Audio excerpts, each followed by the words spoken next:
Last 2 days கடந்த 2 நாளாக இங்கே நான் மீட்டிங்ஸில் பேசிட்டு வரோம். ஃப்ரைடே ஈவினிங், சாட்டர்டே ஈவினிங், இன்னைக்கு காலையில், இன்னைக்கு ஈவினிங் தொடர்ச்சியாக சில காரியங்களை பேசிட்டு வந்துட்டுருக்கிறேன். நான் ஒரு சின்ன அனௌன்ஸ்மெண்ட் என்னென்னா, என்னோடய புக்கு நான் கொண்டு வந்தேன் இந்த தடவை. இங்கே இருக்கு, உங்களுக்குள் இருக்கும் சுகத்தை கட்டவிழ்த்து விடுங்கள் அப்படின்னு. இந்த புக்கு வந்து நார்மலாக வந்து வெளியே வாங்கினீங்கன்னா ஒரு 350 ரூபா அந்த புக்கோட விலை. உங்களுக்காக பொங்கல் தள்ளுபடி, அதனால் அந்த புக்கு ஃப்ரீயாக எடுத்துக்கலாம்.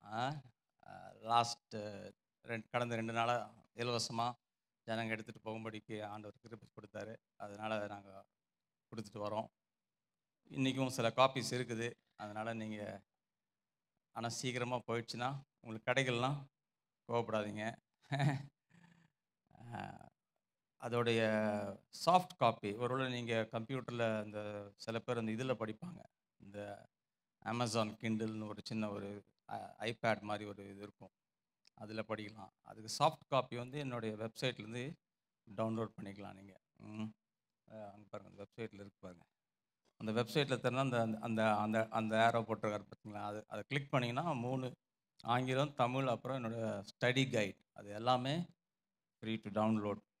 நீங்கள் அது டவுன்லோட் பண்ணி நீங்கள் படிக்கலாம், சரிங்களா? அதனால் இதை நீங்கள் எடுத்து செல்லுங்கள் இன்னைக்கு. Okay, praise the Lord.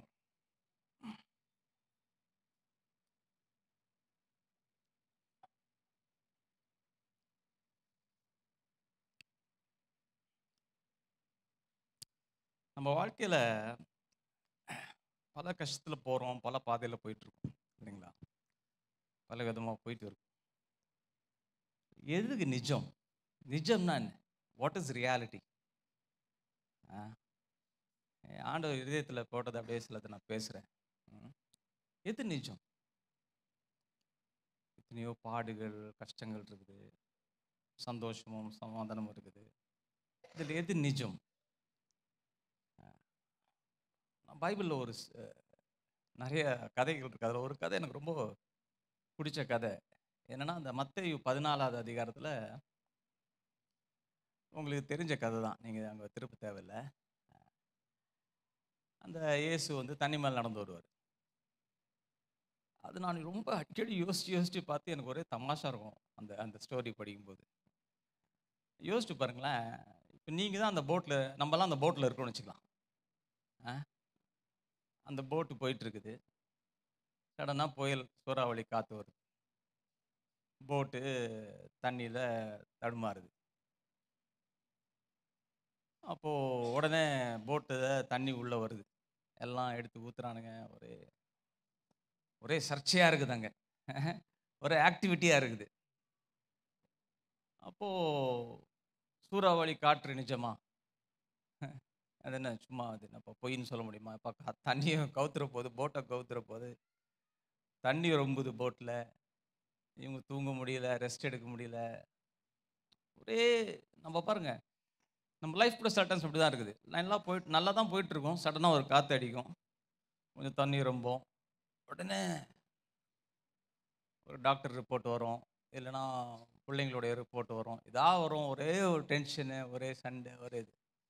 இப்படி தான் நம்ம வாழ்க்கை வாழ்ந்துட்டுருக்குறோம் எல்லாருமே, இல்லைங்களா? உலகமே எல்லாம் அப்படி தான் வாழ்ந்துட்டுருக்குறோம். இதில் என்ன காமெடி பீஸ்னா, இப்படி ஒரு சிச்சுவேஷன் நடந்துட்டு கிடக்குது. இந்த பக்கம் பார்த்தா ஒருத்தர் தண்ணி மேலே நடந்து போயிட்டு இருக்கிறாரு.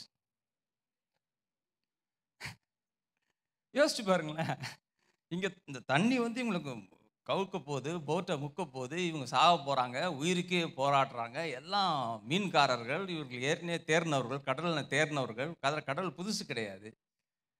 இப்படி சண்டை போட்டு கஷ்டத்தில் இருக்கும்போது இந்த பக்கம் ஒருத்தர் தண்ணி மேலே நடந்து போயிட்டுருக்காரு.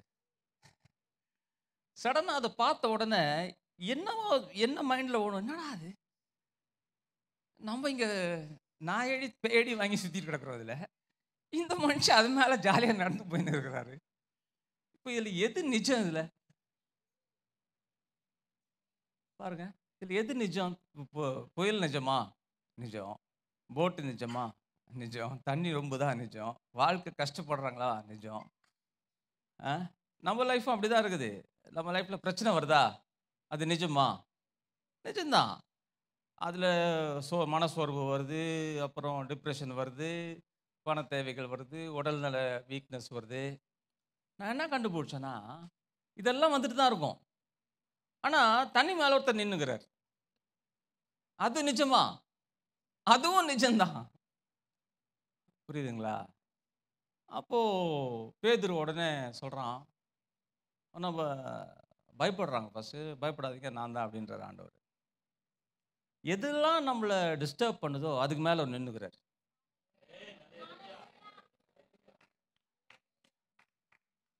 இது நீங்க புரிஞ்சுக்கிட்டீங்கன்னு வச்சுக்கோங்களேன், நீங்க பாடும்போது பாடுகள் போகும்போது கஷ்டமா இருக்கும் தான், கஷ்டமா இருக்கும் தான். ஆனா எங்க எதன் மேல கண்ணை வைக்கணும்னு நீங்க கத்துப்பீங்க. புரியுதுங்களா? எதன் மேல என் பார்வையை வைக்க வேண்டும்,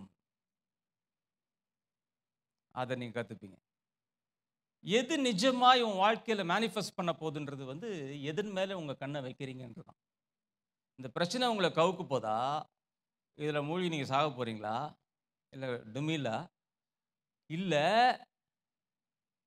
நீங்க இவர் மேல கண்ணை வச்சு அவரோட நீங்க சேர்ந்து நடக்க போறீங்களா, மேல வந்துட போறீங்களா? அவ்வளவுதான், சிம்பிள். இது காம்ப்ளிகேஷனே கிடையாது. இயேசு பாருங்க அந்த இடத்துல நமக்கு ஒரு காரியத்தை காட்டுறார். எதெல்லாம் நம்ம வாழ்க்கையை தடுமாறுதோ, எதெல்லாம் நமக்கு பயமுறுத்துதோ அதுக்கு மேல அவர் நின்னுக்கிறார். அவர் அசையவே மாட்டார். நம்ம தான் அசைஞ்சு ஆடி பாடி கண்ணுக்கு தெரியாத மாதிரி இருக்கும். ஃபோக்கஸ் பண்ணி அவர் பார்த்துக்கணும். அவ்வளோதான். பார்த்துட்டா அதுக்கப்புறம் இதெல்லாம் ஆடி அடங்கி ஆக வேண்டும். இதெல்லாம் ஆடி அப்போ பேதுரு என்ன சொல்கிறான் பாருங்க, நானும் வரேன்றான் தண்ணி மேலே. அது இன்னும் அடுத்த காமெடி. எனக்கு ஒரே தமாஷா இருக்கும் இந்த ஸ்டோரியை படித்தா. நான் ரொம்ப அடிக்கடி யோசித்து தியானம் பண்ணுற ஒரு ஸ்டோரி. 2-3 ஸ்டோரி என் பைபிள்லேருந்து நான் எடுத்து வச்சுக்கிறேன். ஆயிரக்கணக்கான ஸ்டோரி கதைகள் இருக்குது. நீங்கள் ஒரு 2 எடுத்தால் போதும், அந்த 2 வச்சே வாழ்க்கையை ஓட்டி முடிச்சிடலாம். சீரியஸாக சொல்கிறேன். 2 ஒரு பழைய ஏற்பாட்டிலேருந்து ஒரு 2, புதிய ஏற்பாட்டிலேருந்து ஒரு 2 எடுத்து வச்சுக்கிட்டீங்கன்னு வச்சுக்கோங்களேன். அதை வச்சு உங்கள் வாழ்க்கையில் எல்லா பிரச்சனையும் தட்டி மேலே வந்துனே இருக்கலாம். அதுக்கு தான் அந்த கதைகள் கொடுக்கப்பட்டிருக்கு. சும்மா யாரோ ஒருத்தர் ஹிஸ்ட்ரி படிக்கிற மாதிரி இல்லை, ஹிஸ்ட்ரி புக் மாதிரி கிடையாது. நம்ம பிரச்சனைக்குள்ளே போயிட்டு இருக்கும்போது இந்த கதைகளை நம்ம படிக்கணும். அப்போ அவங்களுடைய இருதயத்தில் என்ன நடந்திருக்கும் அந்த டைமில், அந்த சிச்சுவேஷனில் போகும்போது அவங்க இருதயம் எவ்வளோ கஷ்டத்தில் இருந்திருக்கும், எவ்வளோ பாடுகள் இருந்திருக்கும், எவ்வளோ பிரச்சனைகள் இருந்திருக்கும். அதன் மத்தியிலையும் அவங்க இயேசுவை பார்த்தாங்க. அப்போ நம்மளும் அதை பண்ணலாம். புரியுதுங்களா? அப்போ பேதுரு உடனே ஏஞ்சி சொல்கிறான். பேதுரு பாருங்க, அது வரைக்கும் அவனுக்கு அந்த சூறாவளி காற்று நிஜமாக இருந்துச்சு. இந்த நிஜன்றது வந்து இருதயத்தில் உருவாகிற ஒரு காரியம், இருதயத்தில் நடக்கிற காரியம். வெளியங்கமாக நடக்கிறது காட்டிலும் அது எந்த அளவுக்கு அது உள்ளே போதோ அங்கே தான் போய் நிஜமாக ஃபார்ம் ஆகுது. நிஜன்றது இருதயத்தில் உருவாகிற காரியம். ஹார்ட்டு தான் அதில் மேட்ரு இதில். ஏன்னா பேதுரு பாருங்க, அது வரைக்கும் காற்றோட சண்டை போட்டுட்டு இருந்தான். இயேசுவை பார்த்தோன்னா ஸ்டன் ஆகிட்டேன்னு சொல்கிறான், நானும் வரேன்றான். இப்போ அந்த காத்தையும் மறந்துட்டான், போட்டையும் மறந்துட்டான், எல்லாத்தையும் வந்துட்டு இப்போ அவர் தான் இப்போ நிஜமாயிட்டார். உடனே சொல்கிறாரு, வாப்பான்றார், கம் அப்படின்றார். ஒரே வார்த்தை சொல்கிறார், கம் அப்படின்றார் ஆங்கிலத்தில், வா அப்படின்னும் போது அவன் டப்புன்னு எகிரி குதிச்சிட்டான். இப்போ பாருங்க, இந்த சீன் அப்படியே கொஞ்சம் கற்பனை பண்ணி பாருங்க. இயேசு தண்ணி மேல் நிற்கிறாரு, பேதுருவும் தண்ணி மேல் நிற்கிறான். இப்போ சூறாவளி காற்று அடிக்குது. இதில் எது இப்போ சேஃபஸ்ட் பொசிஷன்? போட்டு சேஃபா, தண்ணி மேல் நிற்கிறது சேஃபா? போட்டு வந்து ஒரு இலூஷன், ஒரு சேஃப்டி. அது வந்து எனக்கு ஒரு சேஃப்டி கொடுக்குதுன்றது ஒரு இலூஷன். அது ஏன்னா போட் எவ்வளோ வேணால் கவரலாம். ஆனால் ஏற்கனவே ஒருத்தர் தண்ணி மேல் நின்றுக்கிறாரு, அவரோட நின்னீங்கன்னா கவரவே முடியாது. புரியுதுங்களா நான் சொல்கிறது? இந்த மற்ற 10 பேரும் போட்டை பிடிச்சின்னு உட்காந்துக்கிறானுங்க. ஏய் ஏய் என்னடா இது, இவன் ஒருத்தன் தண்ணி மேலே எகிரி குதிச்சிட்டான். 10 பேரும் எகிரி குதிச்சுக்கலாம் தண்ணி மேலே, கரெக்டா? 10 பேரும் தண்ணி மேலே குதிச்சிருக்கலாம். அவனுக்கு போட்டை ஓட்டுறதுக்கு பயம். போட்டை ஓட்டுறதுக்கு போட் என்ன கொடுக்குது? உங்களுக்கு ஒரு சேஃப்டி கொடுக்குது. நிறைய டைமில் நம்ம வாழ்க்கையில் நிறைய காரியத்தை பிடிச்சின்னு இருப்போம். சேஃப்டிக்கு டாக்டர்ஸ் ரிப்போர்ட்டு, அந்த ரிப்போர்ட்டு, காசு இருக்குது பேங்க்கில், அது எல்லாமே கவர்றதுக்கு anything can, all things are subject to change. எல்லாமே மாறக்கூடியது, கரெக்டாக இல்லைங்களா? நீங்கள் எதெல்லாம் சேஃப்டின்னு பிடிச்சிக்கிறீங்களோ, எனக்கு அவர் தெரியும், அந்த எம்எல்ஏ தெரியும், அவர் அடுத்த எம்எல்ஏல தோத்துட்ருப்பார். ஐயோ என்னடா இருந்தாலும் நமக்கு அட்மிஷன் வாங்கி தரேன்னாரு, இப்போ அவரும் நம்மளோட நின்றுக்கிறார் லைனில். எல்லாமே மாறிடும் பாருங்க. வாழ்க்கையில் எல்லாமே சப்ஜெக்ட் டு சேஞ்ச். மாறாதது யாரு? அதான் சொன்னார், வானமும் பூமியும் அழிஞ்சு போய்டும், என் வார்த்தை மாறாது. அந்த வார்த்தைக்கு தான் நம்ம லாஸ்ட் இம்பார்ட்டன்ஸ் கொடுப்போம் லைஃப்பில். கடைசி இம்பார்ட்டன்ஸ் எதுக்கு கொடுப்போம்? நம்ம அவருடைய வார்த்தைக்கு தான். எல்லாரையும் கேட்டு எல்லாரும் கைவிட்டதுக்கப்புறம் தான் சட்டம் அந்த வார்த்தைக்கு வருவோம். அதனால் சில காரியத்தை நம்ம இன்னைக்கு பார்ப்போம். எப்படி நம்ம இருதயத்தை திடனாக ஆண்டருக்குள்ளே வைக்கிறது, எப்படி நம்ம இருதய கண்களை அவர் மேலே வச்சு வாழ்வது. எல்லாருக்கும் போட்டில் காற்று வரும், போட்டு ஸ்மூத்தாக போயிட்டுருக்குன்னே சொல்ல முடியாது. இயேசுவே சொன்னார், இந்த உலகத்தில் உபத்திரம் உண்டுன்னு அவர் சொல்லிட்டார். ஏன்னா இது ஒரு பாவம் நிறைந்த உலகம். அது பிசாசு கையில், பிசாசு உடைய பிடியில் இருக்கிற உலகம். நீதிமான்களை கண்டா பிசாசுக்கு பிடிக்காது. நம்மளாம் யார்? நீதிமான்கள். கிறிஸ்துவுக்குள் நாம் நீதிமான்கள். நம்மளை கண்டா அவனுக்கு இரிட்டேஷன், எரிச்சல். நம்மளை கண்டா எரிச்சல். ஒரு மீட்டிங் நான் போயிருக்கேன். பாஸ்டர் சொன்னார், நீ ஒரு 10 நிமிஷம் பேசு, நான் ஒரு 10 நிமிஷம் பேசுகிறேன் அப்படின்னாரு. சரின்னு போனேன். போனால் அந்த மாதிரி ஒரு ஒர்ஸ்ட் மீட்டிங் நான் போனதே இல்லை. எல்லாம் இந்த ட்ரக்ஸ் பாதி பேர் ட்ரக்ஸில் இருக்கிறாங்க, பாதி பேர் ட்ரக்ஸில் இந்த ரீஹேப் மாதிரி. அது எல்லாம் பேய் பிடிச்சவங்களாகிறாங்க. அப்படியே தெரியுது. வர்ஷிப் ஆரம்பிச்சுன்னா இங்கே ஒருத்தன் இப்படி ஆடுறான், அப்படி ஆடுறான். என்னடா அது இந்த மாதிரி ஒரு மீட்டிங் என்ன கூப்பிட்டு வந்துட்டாரு, நான் பாட்டுக்கு வீட்டில் இருந்துருப்பேன் அப்படின்னு இருந்துச்சு. பாருங்க, நம்ம வந்தாலே பிசாசுக்கு பிடிக்காது. அப்புறம் 10 நிமிஷம் பேசிட்டு கடைசியில் வர்ஷிப் நான் சொன்ன ஆண்டவர்கிட்ட சொன்னேன், ஆண்டவரே என்ன ஆண்டவரே இங்கே என்ன பேசுறது, என்ன இவனுங்கெல்லாம் பாதிட்டு போதையில் இருக்கிறானுங்க, என்ன பேசுறது, இவங்க என்ன மினிஸ்ட்ரி பண்ணுறதுன்னு சொன்ன. ஆண்டவர் சொன்ன, அமைதியாக வாயை மூட்டிரு அப்படின்னாரு. வாயை மூட்டி இருந்துருந்தேன். எங்கள் பாஸ்டர் இல்லை, பயந்துட்டாரு. நான் போய் ஜெபம் பண்ணுறேன்னு சொல்லிட்டு வெளியே போய் அவர் பாத்ரூமில் அனி பாஷையில் ஜெபம் பண்ணுகிறாரு. ஒரு பாஷா வரவான்னு ஜெபம் பண்ணுகிறாரு. அவர் ஒரு பிரிட்டிஷ் மேன். நான் அண்ட்ரூ ஆர் யூ ஓகே? நான் சொன்னேன், I am okay. I am not okay, but I am okay அப்படின்ட்டு நான் உட்காந்துருந்தேன். மீட்டிங்கை பேசி முடிச்சதுக்கப்புறம் மினிஸ்ட்ரி லைன் கூப்பிட்டோம் பாருங்கள். அங்கே அச்சாரு பாருங்க ஆண்டர் ஒரு ஒத்துணையும். எல்லாம் ஓடுது, பேய் ஓடுது, ஹீலிங் மிரக்குலாம் நடக்குது, மிரக்குள் சயின்ஸ் ஒண்டர்ஸாக நடக்குது. அங்கே தான் நான் மேக்ஸிமம் மிரக்குள்ஸை பார்த்தேன் நான். அப்போ பாருங்க ஆண்டர் சொன்னார், நான் பார்த்துக்கிறேன்ப்பா, நான் இருக்கிறேன் இந்த மாதிரி. எனிவே, அப்போ பேதுரும் தண்ணி மேலே நிற்கிறான், இவரும் தண்ணி மேலே நிற்கிறாரு. இவனெல்லாம் சேஃபாக இருக்கிறோன்னு ஒரு இலூஷன் இருக்கிறாங்க, ஒரு பிரம்மை. அங்கே சேஃப்டி போட்டு இப்போ ஒரு பிரம்மை. அது மோஸ்ட் சேஃபஸ்ட் பிளேஸ் இப்போ தண்ணி மேலே தான் ஆக்சுவலாக. ஏன்னா போட்டு கவுந்துச்சுன்னா இவங்கெல்லாம் திருப்பி ஆண்டவர்கிட்ட தான் கத்தியே ஆகணும். எனக்கு ஒரு ஆசை வந்துச்சு, பேதுரு என்ன பண்ணிருக்கணும், இறங்கி குதிக்கும் போது கடப்பா எடுத்து போட்டில் ஒரு வாட்டையை போட்டு குதிச்சுட்டு இருக்கணும். இப்போ வழியே இல்லை பாருங்கள், எல்லாருமே தண்ணி மேலே தான் நடந்தாகணும். அப்போ கொஞ்சம் ஈஸியாக இருந்திருக்கும். ஆண்டவர் மேலே மட்டும் கண்ணை வச்சுருக்கோம். இப்போ தண்ணி மேலே நிற்கிறான். இப்போ பேதுரு ரெண்டு ரியாலிட்டி பேதுருக்கு தண்ணி மேலே இயேசு நிற்கிறாரு, அதுவும் நிஜம்தான். ஆனால் காற்று அடிக்குது, அதுவும் நிஜம்தான்.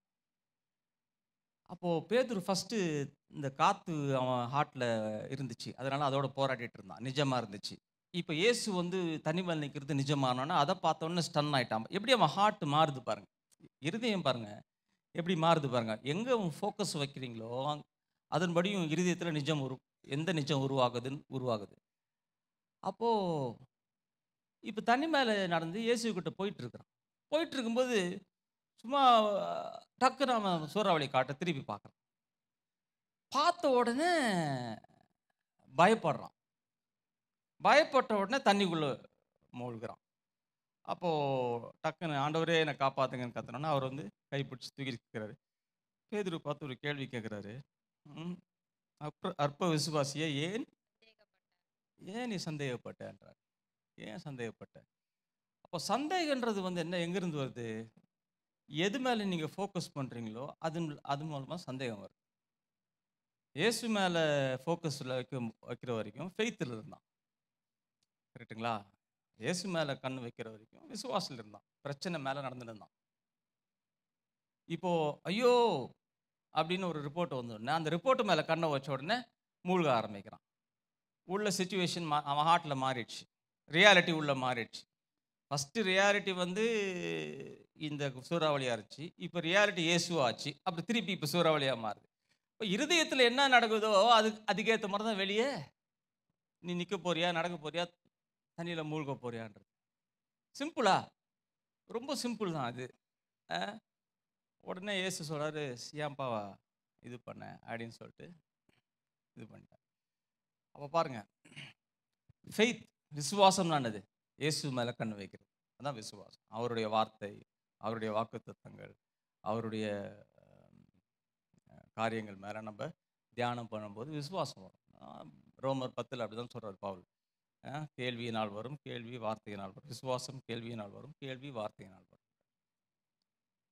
டவுட் எதனால வருது? அவிசுவாசம் எதனால வருது? சிச்சுவேஷன் மேலே கண்ணை வைக்கும்போது. சூறாவளி காற்று அடிக்குது, இந்த ரிப்போர்ட் அந்த ரிப்போர்ட், அவங்க இப்படி சொன்னாங்க, இவங்க இப்படி சொன்னாங்க, ஐயோ பேங்க்கில் காசு இல்லை. சிச்சுவேஷன் மேலே கண் வைக்கும்போது டவுட் வரும். புரியுதுங்களா? அப்போ நம்ம டவுட் வரும்போது அப்போ ஃபெய்த்துலேருந்து நம்ம டவுட்டுக்கு மூவ் பண்ணிடுறோம். புரியுதுங்களா? ஃபெய்த்துலேருந்து நம்ம டவுட்டுக்கு மூவ் பண்ணிடுறோம். அப்புறம் திருப்பி இல்லை ஒரு நல்ல செர்மன் கேட்குறோம், ஒரு நல்ல ஒரு டீச்சிங் கேட்குறோம். கேட்ட உடனே திருப்பி நம்ம இயேசு மேலே ஷிஃப்ட் பண்ணுறோம். திருப்பி இப்போ ஃபெய்த் வந்துடுறோம். அப்போ திருப்பி வீட்டுக்கு போகிறோம். அங்கே போனால் வேறு ஏதோ ஒரு கதையை கேட்குறோம். உடனே திருப்பி ஃபோக்கஸ் மாறுது, டவுட். இப்படி பேக் அண்ட் ஃபோர்த் இப்படியே போயிட்டு இருந்தால் அதுக்கு பேர் தான் என்னது? வேவரிங்ன்றோம். வேவரிங்னா என்ன சொல்லலாம் தமிழில்? அலை அலை அலை அலையா அலையிறது. அதான் ஜேம்ஸ் என்ன சொல்கிறாரு? அது வசனம் படிங்க. ஜேம்ஸில் 1 என்ன போட்டிருக்காரு?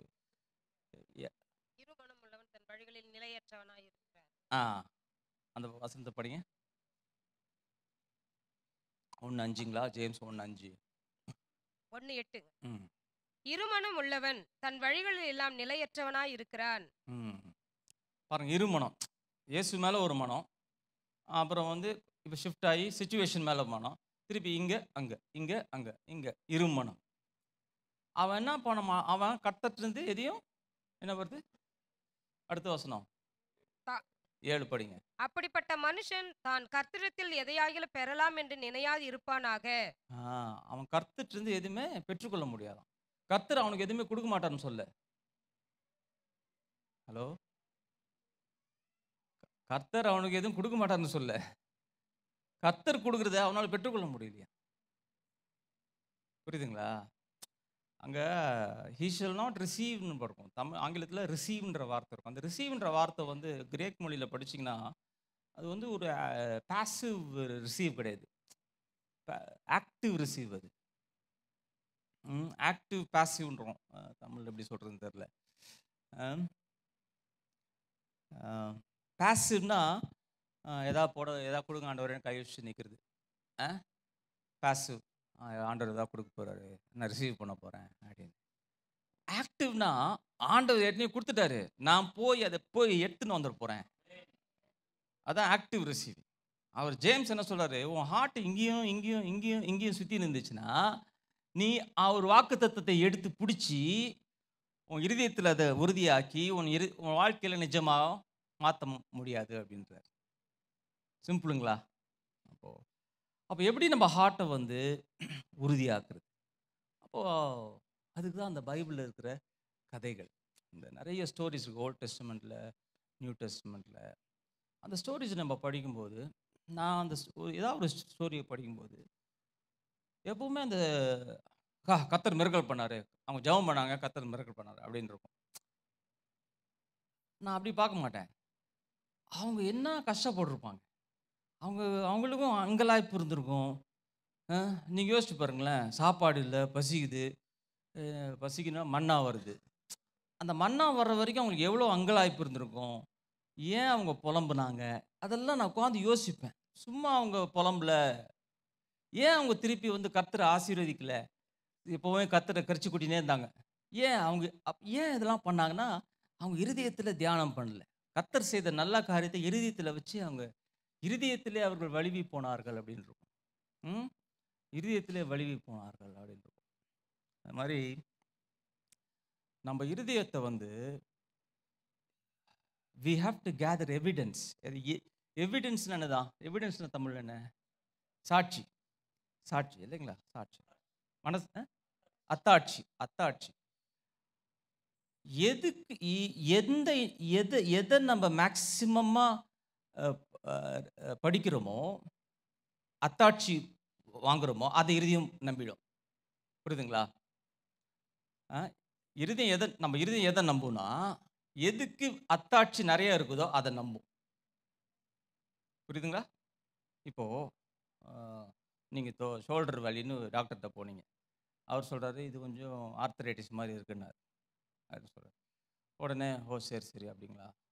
நீங்கள் வீட்டுக்கு வந்து கூகுள் எடுத்து போய் அது என்ன ஆர்த்தரைட்டிஸ், இது அது இதுன்னு வச்சு, அப்புறம் அவன் ஃப்ரெண்டு கூட இந்த மாதிரி யாருக்காவது தெரியுமாடா, சொன்னான் எங்கள் தாத்தா கூட இருந்துச்சு, இல்லை எங்கள் பாட்டிக்கு இருந்துச்சு, அதை பற்றி கொஞ்சம் நோண்டி கேட்டு, இதை கொஞ்சம் நோண்டி கேட்டு, அதை கேட்டு, ஒரு 100 பேர்கிட்ட கேட்டு, இது கூகுள் எல்லாம் தேடி பிடிச்சி பயங்கரமாக நிறைய அத்தாட்சி நீங்கள் தேடுறீங்க, இருதயத்துக்கு கொடுக்குறீங்க. இருதயத்துக்கு தெளிவாக்கிட்டீங்க, இது ஆர்த்தரைட்டிஸ் தான் அப்படின்னு. அப்போ இருதயத்தில் எஸ்டாப்ளிஷ் ஆகிடும். இதெல்லாம் நம்ம இருதயத்தில் நடக்கிற காரியம். இருதயத்தின் காரியங்கள் வந்து நான் பைபிளில் படிக்க எனக்கு பல காரியங்கள். இருதயன்றது வந்து ஒரு பயங்கரமான ஒரு புரியாத புதிரான கான்செப்ட். அது நம்மலாம் ஹார்ட்டுன்னு சொல்லிட்டு போயிடுறோம். அதை பைபிளில் படிக்கும்போது அதில் என்ன காரியம் இருக்குது, அது எப்படி காத்துக்கொள்ளணுன்றது இப்போ தான் கொஞ்சம் கொஞ்சமாக வெளிச்சம் வருது எனக்கு. நம்ம கேஷுவலாக விட்டுறோம். அதான் பைபிளில் போட்டிருக்கு, எல்லா காவலுடனே கூட இருதயத்தை காத்துக்கொள், அதுலேருந்து ஜீவன் வருதுன்னு போட்டிருக்கு. நம்ம அது அப்படியே பராக் பார்த்து விட்டுறோம். எல்லாம் அப்படியே வந்து குப்பை மாதிரி உள்ள விழுந்துட்டு கடைசியில் என்னென்னவோ நடக்குது, நமக்கு தெரிய மாட்டேங்குது. நம்ம இருதயம் காத்துக்கலன்னு வச்சுக்கோங்களேன், நம்ம இருதயம் என்ன கண்டிஷனில் இருக்குன்னு நம்ம வாயில் தெரிஞ்சிடும். வாயில் துதி இருக்காது, சும்மா புலம்பல் இருக்கும், எப்போ பார்த்தாலும் ஒரு கசப்பு இருக்கும், ஒரு நெகட்டிவ் டாக் இருக்கும். அப்படி இருந்துச்சுன்னா ஒரு இருதயம் வந்து எல்லாம் அதுதான் இருக்குது, உள்ளேருந்து வெளியே வருதுன்னு அர்த்தம். அப்படிதான் நாங்கள் பைபிளில் போட்டிருக்கு, இருதயத்தின் மிகுதி. இயேசு தான் சொன்னார். அப்போது நம்ம இருதயம் எப்படி இருக்குதுன்றதை வந்து நம்ம வாயில் வர வார்த்தையை அப்சர்வ் பண்ணி கண்டுபிடிச்சிடலாம். ஓஹோ, நம்ம கண்டதை உள்ளே விட்டுக்கிறோம், அது உள்ளே போய் இப்படி வெளியே வருது. அப்போது இப்போ நல்லதை விட்டோம்னா மாறிடும். அதுதான் சீக்ரெட். இதுதான் அப்போ இருதயத்தை காத்துக்கொள்ளணும். அப்போ இருதயம் வந்து இருதயத்துக்கு எது அத்தாட்சி நிறையா வருதோ அதை நம்பிடும். ஒரு சீக்ரெட் சொல்லித்தரேன் பாருங்க உங்களுக்கு. ஹீலிங், எனக்கு சுகம் வேணும். நீங்கள் பைபிளில் போய் இந்த சுகம் ஸ்டோரி இருக்குது பாருங்கள், நிறைய சுகம் இருக்குது, பழைய ஏற்பாட்டில் இருக்குது, புதிய ஏற்பாட்டில் இருக்குது. அதெல்லாம் மெதுவாக படித்து அப்படியே கற்பனை பண்ணுங்கள். அந்த அம்மா, அந்த ஸ்திரீ, அந்த 12 வருஷமாக அந்த அம்மாவுக்கு ரத்தம் போகுது. அந்த அந்த ஸ்திரீ போய் அந்த அவருடைய தொடுது. அப்போ அந்த அம்மாவோட சைக்காலஜி எப்படி இருந்திருக்கும்? 12 வருஷம் ப்ளீடிங். அந்த அம்மாவோட நீங்கள் ட்ராவல் பண்ணணும். அந்த அம்மாவோட நீங்கள் அந்த லைஃப் எப்படி இருந்திருக்கும், அந்த சிச்சுவேஷன் எப்படி இருந்திருக்கும் அப்படின்றத நீங்கள் என்ன பண்ணணும்? கற்பனை செய்யணும். அப்போ தான் அந்த ஸ்டோரியோட கிராவிட்டி தெரியும். சும்மா கதை மாதிரி படிச்சுட்டு போயிட்டோம்னா ஏதோ நடந்துச்சு, டக்குன்னு தொட்டா மிராக்கிள் நடந்துச்சு அப்படின்ட்டு. அப்போதான் அந்த அம்மாவோட இருதயத்தோட நம்ம கனெக்ட் ஆக முடியும். அப்பதான் அது அந்த அந்த அத்தாட்சி நமக்கு கிடைக்கும் நம்ம ஹார்ட்டுக்கு. அது மாதிரி நிறைய ஸ்டோரி இருக்கு. அந்த ஜெயரஸோட பொண்ணு செத்து போயிடும். அவன் வந்து அவன் என்ன அங்கலாய்ப்பில் இருந்திருக்கும் அவன் ஹார்ட். அவனை பார்த்து இயேசு வேற வாய முடின்ட்டாரு, ஒன்லி பிலீவ்ன்ட்டாரு. எல்லாம் அந்த அந்த அவருடைய பொண்ணை எழுப்ப போகிற டைமில் இந்த அம்மா வந்து இந்த டைமை வேஸ்ட் பண்ணுது. ஏம்மா என்னை விடுமா, என் பொண்ணு சாக போகுதுமா அப்படின்னா அவனுக்கு எவ்வளோ இருந்திருக்கும். ஆனால் பாருங்க, அவன் எப்படி அவன் இருந்திருக்கும். அதெல்லாம் நம்ம யோசிக்க அது மாதிரி ஒரு ஸ்டோரிஸாக நீங்கள் படித்து கதைங்களை அப்படியே யோசிச்சிங்கன்னா உங்கள் ஹார்ட்டில் அத்தாட்சி ஃபார்ம் ஆகிடும். உங்கள் ஹார்ட் என்ன ஆகிடும், ஹீலிங்கை பிலீவ் பண்ணும். இப்போ உங்கள் ஹீலிங் நடந்துடும். ரொம்ப சிம்பிளுங்க இது. இது நிறைய உங்கள் ஹார்ட்டில் என்ன நடக்குதோ அதுதான் நம்ம லைஃப்பில் நடக்கும். நம்ம அந்த அத்தாட்சி எப்படி நம்ம அந்த அத்தாட்சியை கேதர் பண்ணுறதுன்னு தெரியாது. நம்ம ஒரு கதை படிப்போம், அப்புறம் போய் 10 பேர் செத்தாங்கன்னு படிப்போம் நியூஸில், இதில் அப்புறம் நம்ம சொல்லுவாங்க ஃபோன் பண்ணி, இவர் செத்தாருங்க அவர் செத்தாருங்க, அதையே யோசிச்சுன்னு இருப்போம். இப்போ இப்போ சாவு தான் அத்தாட்சி நிறையா வந்துடும் ஹார்ட்டுக்கு. புரியுதுங்களா? அப்போ நீங்கள் படித்த கதை டுமில் ஆகிடும். அதுதான் நம்ம சிக்கா இருக்கிறவங்களுக்கு நான் சொல்கிறேன். நான் இது வந்து ஒரு பெரிய இது சீக்ரெட்டு கிடையாது. சாதாரண ஞானம் இது, சாதாரண ஞானம் இது. வெறும் அந்த பைபிள் இருக்கிற ஹீலிங் ஸ்டோரிஸே நீங்கள் படித்து அதை தனியாக கூட நீங்கள் எழுதி கூட வச்சுக்கிட்டு அப்படியே யோசிச்சுனே இந்த அம்மா இப்படி நிறைய இருக்குது இல்லைங்களா. ஒருத்தன் அந்த விடோவோட பையன் செத்து போயிடுறான், அவர் இயேசு அவர் எழுப்புறாரு. இந்த மாதிரி ஸ்டோரிஸை நீங்கள் படிச்சிங்கன்னா உங்கள் ஹார்ட்டில் எவிடன்ஸ் கேதர் ஆகிடுச்சுன்னா இப்போ உங்கள் ஃபோக்கஸ் வந்து இயேசு மேலே இருக்கும், சூறாவளி காற்று மேலே இருக்காது. அப்போ என்ன ஆகிடும்னா உங்கள் லைஃப் வந்து இப்படி வேவர் ஆகாது, இப்படி வேவ் ஆகாது. அப்போ ஸ்டெடி ஆன உடனே அவர் வாக்கு தத்துவம் உங்கள் லைஃப்பில் ஹார்ட்டில் உண்மையாகி டக்குன்னு வெளியே வந்துடும், மேனிஃபெஸ்ட் ஆகும். இது வந்து ஒரு காம்ப்ளிகேட்டட் மேட்டரே கிடையாது. ஆனால் நம்ம அதை செய்ய மாட்டோம்.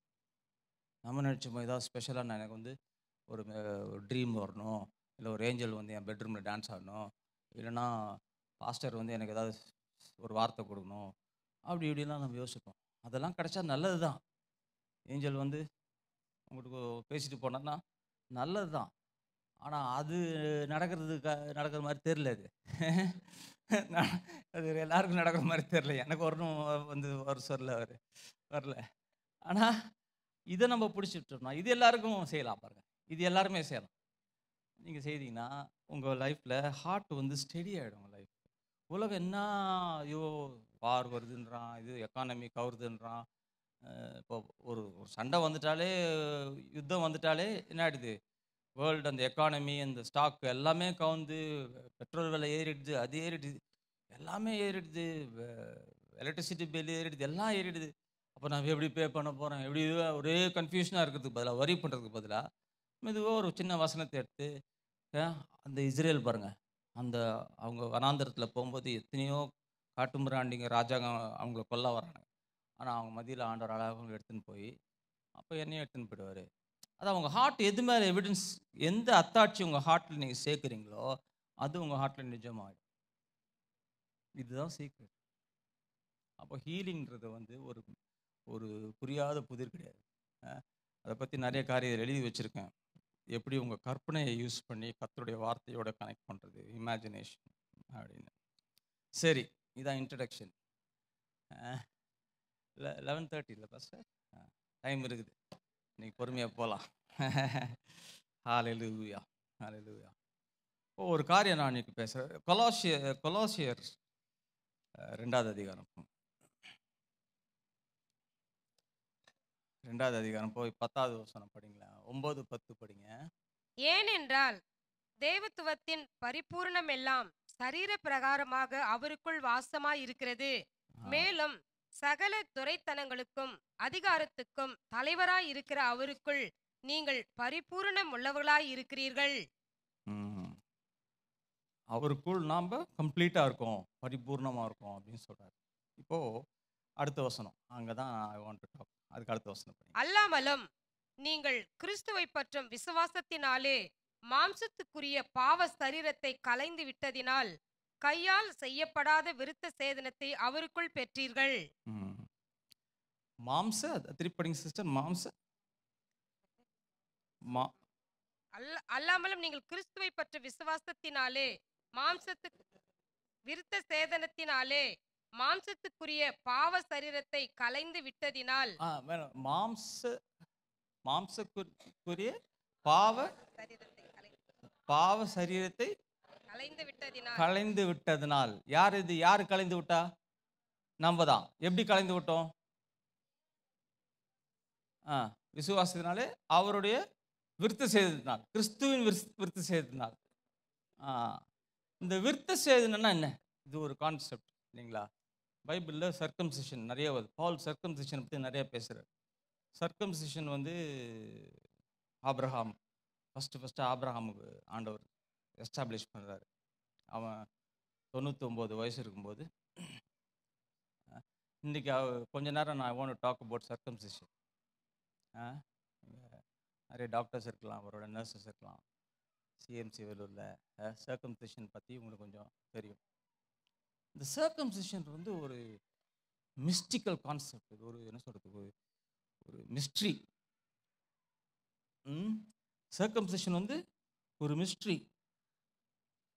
ஆங்கிலத்தில் போட்டிருக்கு, நான் ஆங்கிலத்தில் படிக்கிற பாருங்க. In him you are also circumcised. அவருக்குள் நீங்கள் விருத்திசேதனம் பண்ணப்பட்டீர்கள். With the circumcision made without hands, கையால் செய்யப்படாத விருத்திசேதனம். By putting off the body of the sins of the flesh by the circumcision of Christ. கிறிஸ்துவனுடைய விருத்திசேதனத்தினாலே அப்படின்னு. கிறிஸ்துவனுடைய விருத்திசேதனம். What is circumcision? அது தெரிஞ்சிட்டோன்னு வச்சுக்கோங்களேன், கிறிஸ்துவுக்குள்ள நம்ம யாருன்றதை வந்து இன்னும் கொஞ்சம் டீப்பாக போகலாம். அதில் நம்ம 2 கொரிந்தியர் 5:17 நமக்கு தெரிஞ்ச வசனம், அதை குயிக்காக படிச்சிருங்களேன். ஒருவன் கிறிஸ்துவுக்குள் இருந்தால் அவன் புது சிருஷ்டியாய் இருக்கிறான், பழையவைகள் ஒழிந்து போயின, எல்லாம் புதிதாயின. அடுத்த வசனம், எல்லாம் புதிதாயின, எல்லாம் தேவனிடத்திலிருந்து வந்தன அப்படின்னு வரும். இவைகள் எல்லாம் தேவனாலே உண்டாயிருக்கிறது. இவைகள் எல்லாம் தேவனாலே உண்டாயிருக்கிறது. ஒருவன் கிறிஸ்துக்குள்ள புது சிருஷ்டியா இருக்கிறானா, புது சிருஷ்டி. பழசெல்லாம் போயிடுச்சு. என்னங்க போச்சு, என்னங்க ஆச்சு? யோசிச்சு பார்த்தீங்களா? பழசெல்லாம் போயிடுச்சான், புதுசெல்லாம் வந்துடுச்சான். ஒன்றும் தெரியலையே. அப்படி ஒன்றும் அதே சிங்கேடி அடிச்சுட்டு கிடக்குறோம் நம்ம. ஒன்றும் தெரியலையே. என்ன ஆச்சு, என்ன வந்துச்சு, என்ன போச்சு? நல்லா இருக்குது அந்த வசனம். புது சிருஷ்டிப்பா, கிறிஸ்துக்குள்ள நான் புது சிருஷ்டிப்பா. என்ன சரி எப்படின்னா என்ன தெரியலையே. என்ன போச்சு, என்ன வந்துச்சு தெரியலையே. பழசெல்லாம் போயிடுச்சுன்றார். என்ன பழசு போயிடுச்சு தெரியல. எல்லாம் புதிதாயின்றார். எல்லாம் புதிதாய். சூப்பராகுது கேட்கறதுக்கு. என் வாழ்க்கையை பார்த்தா ஒன்றுமே தெரியல, அதே மாதிரி தான் ஆகுது. என்னடா அது புதுசாச்சு? அப்போ பாருங்க, அதுக்கும் நமக்கும் சம்மந்தமே இல்லை. அந்த வசனத்துக்கும் பவுல் என்ன சொல்றாரு, நமக்கு என்ன ஒன்றுமே தெரிய மாட்டேங்குது. அப்படியே வாழ்ந்துட்டு கிடக்குறோம் நம்மளும். சரி போயினே இருக்குது. ஒரு நாள் இயேசு வந்து நம்மளை ஹெவனுக்கு கூப்பிட்டு போயிடுவார் நினச்சிக்கிறோம் நம்ம. ஆனால் அவர் கூப்பிட்டு போயிடுவார், கண்டிப்பாக வருத்தப்படாதீங்க. ஆனால் இதெல்லாம் தெரிஞ்சுன்னு வச்சுக்கோங்களேன், நம்ம வேற ஒரு ரியாலிட்டிக்குள்ளே என்ட்ரு ஆகலாம். வேற ஒரு நிஜத்துக்குள்ளே நம்ம பிரவேசித்து அங்கே போய் நம்ம வாழ்க்கையில் வெற்றியாக வாழலாம். பாவத்தை மேற்கொள்ளலாம், நோய்களை மேற்கொள்ளலாம், எல்லாத்துக்கும் மேலாக நம்ம நடந்து மேற்கொண்டு நம்ம போகலாம். அதுதான் நான் கண்டுபிடிச்சேன் நான். அதான் அங்கே பவுல் எழுதுறாரு. அப்போது இந்த விருத்த சேதனம் பாருங்க, இந்த விருத்த சேதனன்றது வந்து ஆணுடைய உறுப்பை வந்து நம்ம அந்த நுனித்தோலை இது துண்டிக்கிறது. சர்க்கம்சிஷன். அப்போது ஆபிரகாமுக்கு வந்து 75 வயசுல அவனை கூப்பிட்றாரு ஆண்டவர்.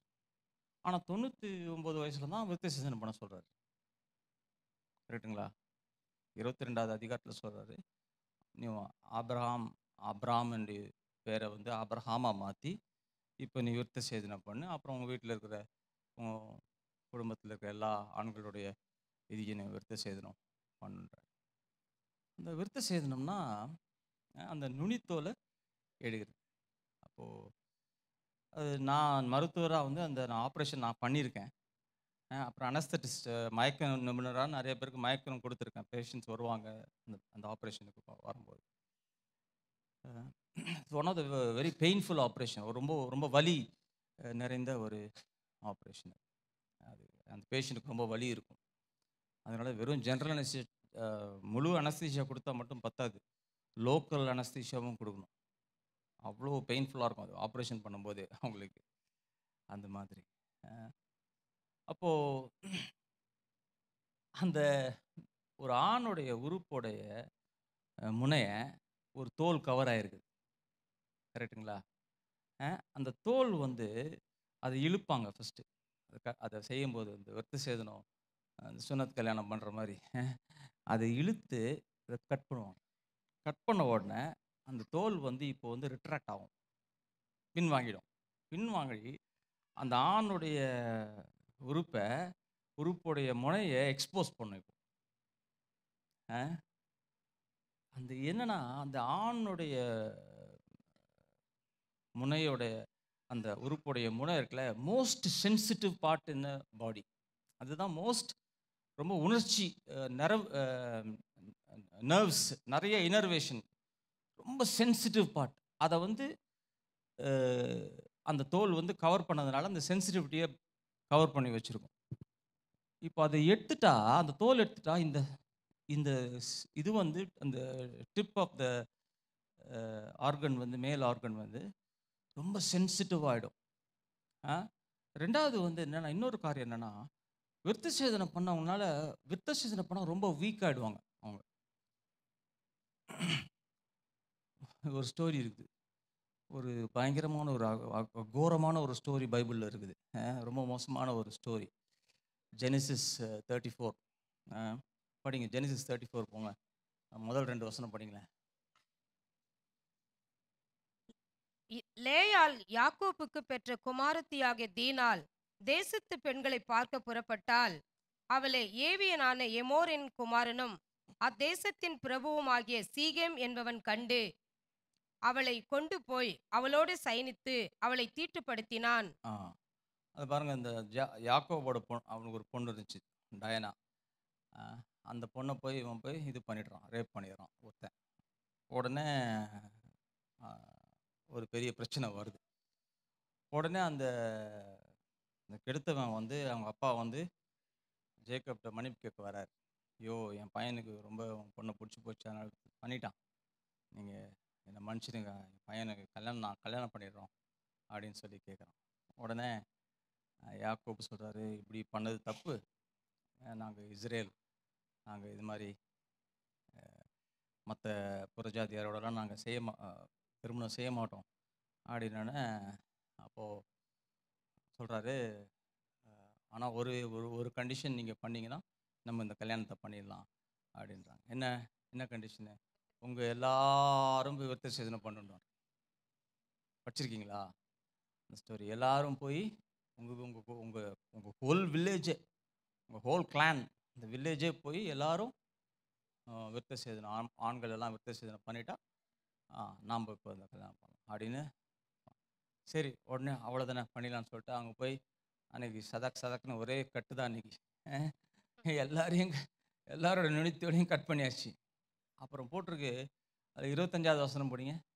3ஆம் நாளில் அவர்களுக்கு நோவு எடுத்து கொண்ட போது யாக்கோபின் குமாரரும் தீனாளின் சகோதரருமான சிமியோன் லேவி என்னும் இவ்விரண்டு பேரும் தன் பட்டயத்தை எடுத்துக்கொண்டு துணிகரமாய் பட்டணத்தின் மேல் பாய்ந்து ஆண் மக்கள் யாவரையும் கொன்று போட்டார்கள். பாருங்களேன், 3ஆவது நாள் பயங்கர வலி இருந்துக்கிறானு. சர்க்கம்சிஷனில் பார்பேரிக் சர்க்கம்சிஷன் இருக்குது. இதுக்கு பேர் வந்து பார்பேரிக் சர்க்கம்சிஷன். பார்பேரிக் சர்க்கம்சிஷன்னா நுனித்தோல் எடுத்து கட் பண்ணி விட்டுறது, அவ்வளோதான், ஒரு துணியை சுற்றி விட்டுறது. அது வந்து ரொம்ப ரொம்ப நாள் எடுக்கும் ஹீல் ஆகிறது. அது நீங்கள் அது ஆப்ரேஷன் பண்ணியிருந்தீங்கன்னா, இல்லை பார்த்துருந்தீங்கன்னா, டாக்டர்ஸ் தான் உங்களுக்கு புரியும் நான் என்ன சொல்கிறேன்றது. அந்த துணி அந்த தோல் வந்து ரிட்ராக்ட் ஆன உடனே இவ்வளோ திக்குக்கு, இவ்வளோ ப்ராடு ஸ்கின், அப்படியே ரா ஸ்கின் இருக்கும், அப்படியே ரத்தம் ஊற்றிட்டு இருக்கும் அந்த ஸ்கின். ஆனால் சர்ஜிக்கல் சர்க்கம்சிஷன் என்ன பண்ணுவாங்க, திருப்பி அந்த தோலை இழுத்து அழகாக தச்சிடுவாங்க. தச்சா இப்போ நீட்டாக ஒரு சர்க்கம்ஃபரன்ஷியல் ஊண்டு இருக்கும், புரியுதுங்களா? அதனால் சர்ஜிக்கல்லாம் ஆப்ரேஷனில் பண்ணும்போது சர்க்கம்சிஷன் வந்து சீக்கிரமாக ஹீல் ஆகிடும். வித்தின் 1 வீக்கில் ஹீல் ஆகிடும், 1 to 2 வீக்ஸ். ஆனால் ரொம்ப பெயின்ஃபுல்லாக இருக்கும். ஆனால் இந்த பார்பேரிக் சர்க்கம்சிஷன்லாம் இப்போ இது இஸ்ரேல் காலத்தில் பண்ண சர்க்கம்சிஷன் எல்லாம் பார்பேரிக் சர்க்கம்சிஷன். உட்காந்து சர்ஜன்ஸ் மாதிரி உட்காந்து ஆப்ரேட் பண்ணி இதெல்லாம் போட்டு ஆன்டிசெப்டிக்லாம் போட்டு பண்ணல. புரியுதுங்களா?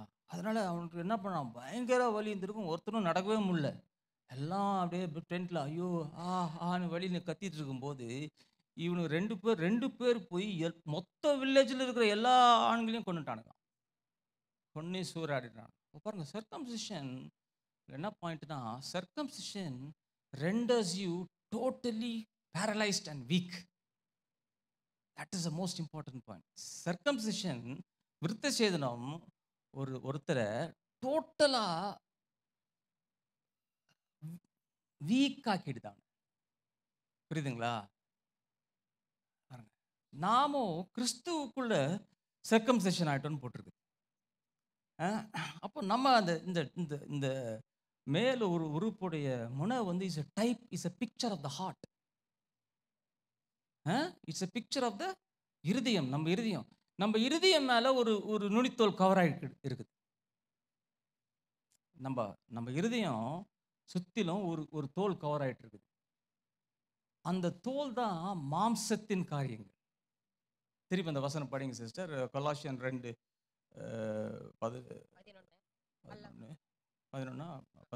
அல்லாமலும் நீங்கள் கிறிஸ்துவை பற்றும் விருத்த சேதனத்தினாலே மாம்சத்துக்குரிய பாவ சரீரத்தை கலைந்து விட்டதினால். பாருங்க, மாம்சத்துக்குரிய பாவ சரீரம், அதாவது உங்க ஹார்ட்ல எது நிஜமா ஃபார்ம் ஆகுது, உங்க ஹார்ட்ல எது நிஜமா இருக்குது அப்படின்னு பார்த்தீங்கன்னா, நீங்க பார்க்கறது கேட்கறது, இதை நீங்க தியானம் பண்றீங்க. நீங்க உட்காந்து தியானம் பண்றீங்களோ இல்லையோ, ஆனால் தியானம் நடந்துட்டு இருக்குது. புரியுதுங்களா? இது நடந்து உங்க ஹார்ட்ல அது நிஜமா ஃபார்ம் ஆகுது. இது நிஜமா மாம்சம்னானது கண்ணில் பார்க்கறது, காதில் கேட்கறது, அதான் 5 சென்சஸ், சென்சுவல் ரெல்ம்.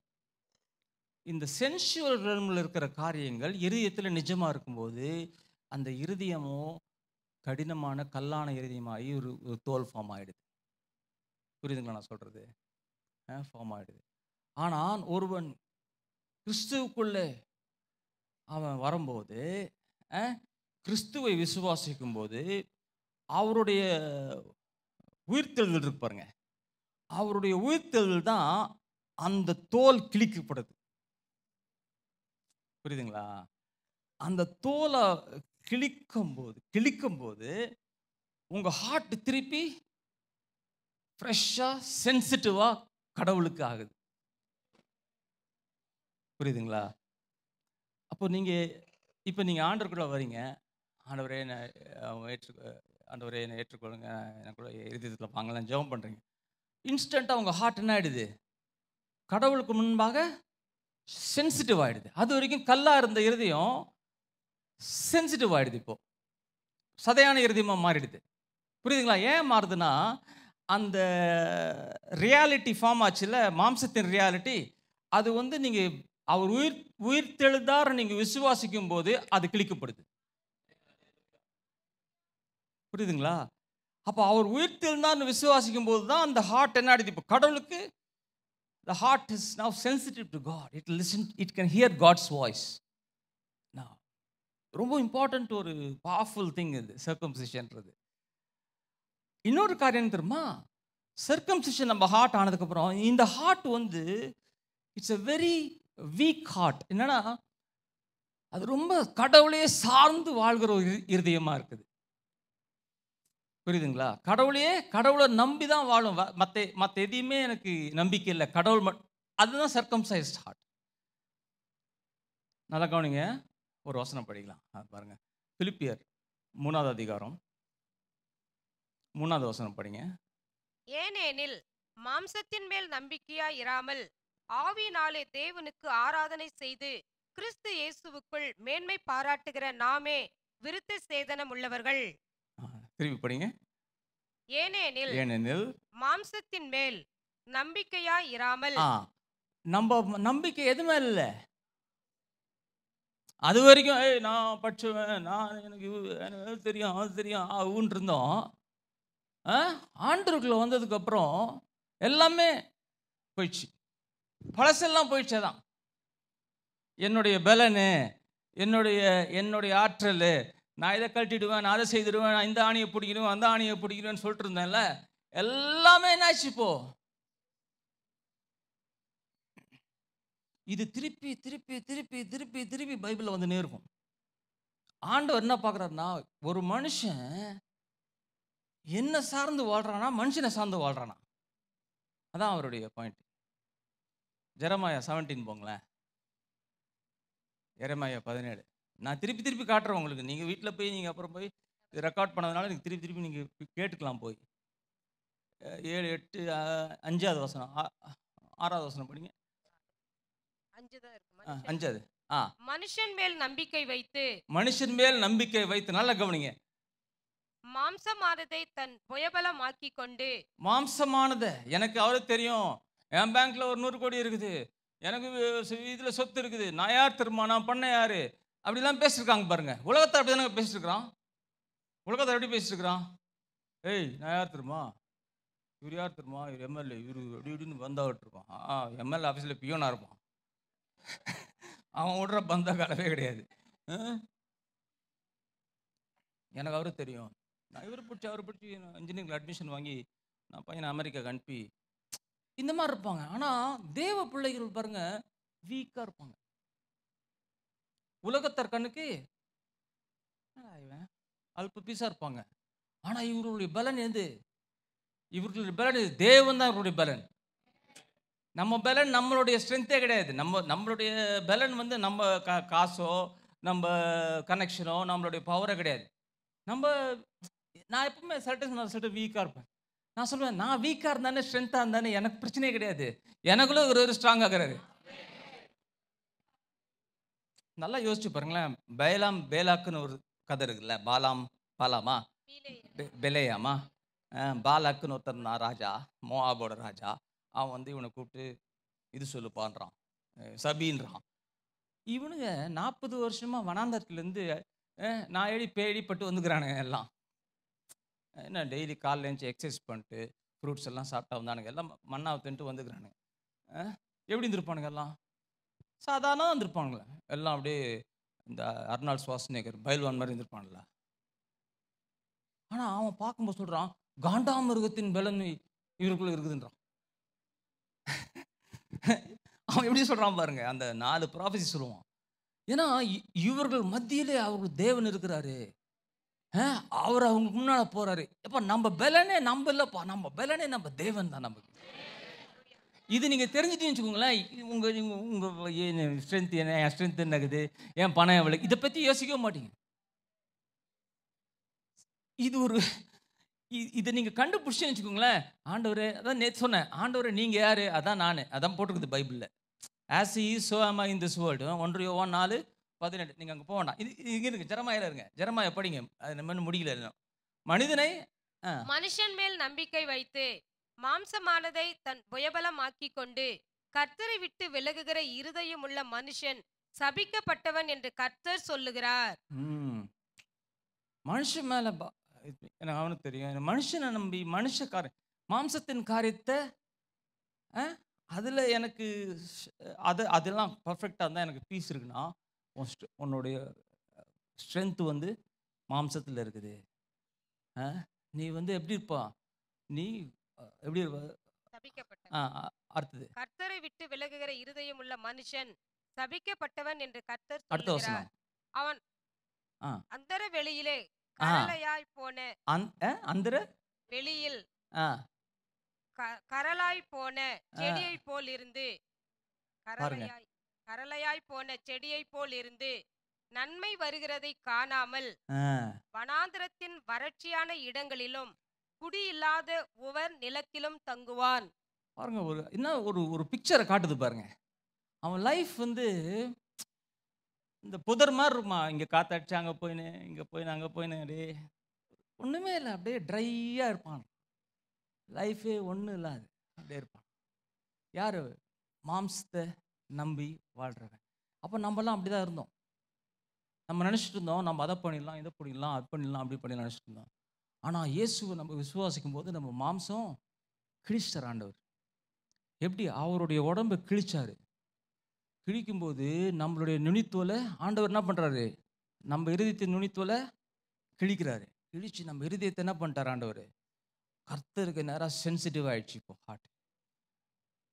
அப்போ அடுத்த வசனம் ஆனா கர்த்தர் மேல் நம்பிக்கை வைத்து கர்த்தர் மேல் நம்பிக்கை படிங்க. கர்த்தரையே தன் நம்பிக்கையாய் கொண்டிருக்கிற மனுஷன் பாக்கியவான். பாருங்க, கர்த்தரையே இப்போ நம்ம நம்புகிற மனுஷனாக மாறிவிட்டோம்.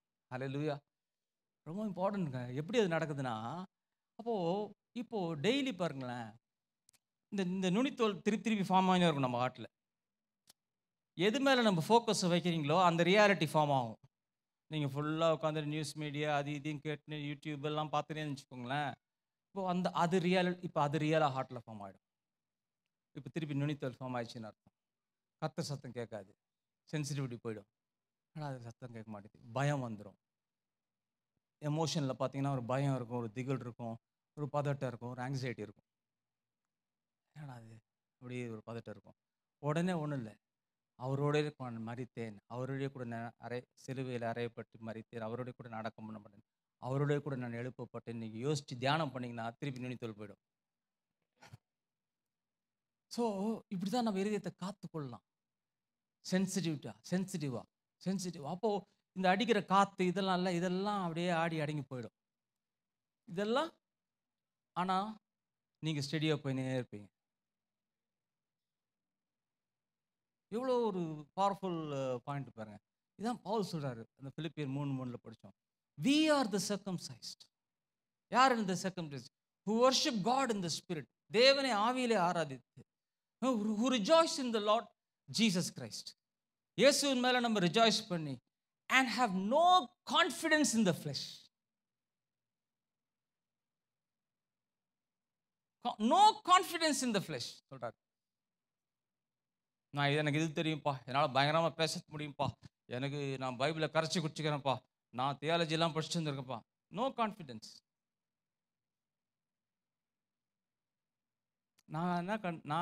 ஐ put myself in that place. நிறைய டைமில் ஆண்டர் பிரச்சனை அமைதியாக உட்காந்து இருப்பேன். சில டைம்ஸ் ஆண்டர் போய் பேசுறதுக்கு கூப்பிட்டாங்கன்னா என்ன பேச போகிறேன் எனக்கு தெரியவே தெரியாது. ஸ்டேஜ் ஏறுற வரைக்கும் தெரியாது. ஸ்டேஜ் ஏறி தலை சுரிஞ்சுன்னு இருப்பேன். நான் ஏதாவது கிரீட்டிங்ஸ் கொடுத்துனே இருப்பேன். லாங் கிரீட்டிங் போய் இருக்கும். எனக்கு தான் தெரியும் உள்ள என்ன ஆண்டவரே பேச போகிறேன் அப்படின்னு இருக்கும். அப்புறம் ஆண்டவர் உள்ளேருந்து பேசுவார். அப்புறம் தடுக்கவே முடியாது, அது பாட்டுக்கு ட்ரெயின் மாதிரி போகும். அதான் கண்டுபிடிச்சேன், நோ கான்ஃபிடென்ட். நம்ம என்னுடைய பேலனு, நான் இதை பண்ணுவேன், எனக்கு தெரியும், நான் இத்தனை பாயிண்ட்டை போட்டு அத்தனை பாயிண்ட்டை போட்டு இப்படிலாம் கலக்கிடுவேன். ஆண்டவர் பாருங்க சொல்லி கொடுக்குறாரு, நான் இருக்கிறேன் தம்பி, நான் உன்னோடு இருக்கிறேன், என் மேலே என் தோளில் சாஞ்சிடு, நான் உன்னோட. இதான் அவங்கள்ட்ட உங்களுக்கு சொல்கிறாரு. அப்புறம் நீங்கள் கவலைப்பட்டுனுக்கலாம், அவங்க திருமணம், என் பிள்ளைங்க திருமணம், அது இதுன்னு யோசிச்சு என்னென்னவோ கன்ஃபியூஸ் ஒரே கவலையாக இருக்கலாம். ஆண்டவர் சொல்கிறாரு, ஒரு நாள் நீங்கள் சொன்னாங்க, எனக்கு யாருமே இல்லை, எங்களுக்கு அவர் தெரியாது, இவர் தெரியாது. யாருமே தெரிய தேவையில்லை, நல்லா தெரியாமல் இருக்கிறது நல்லது.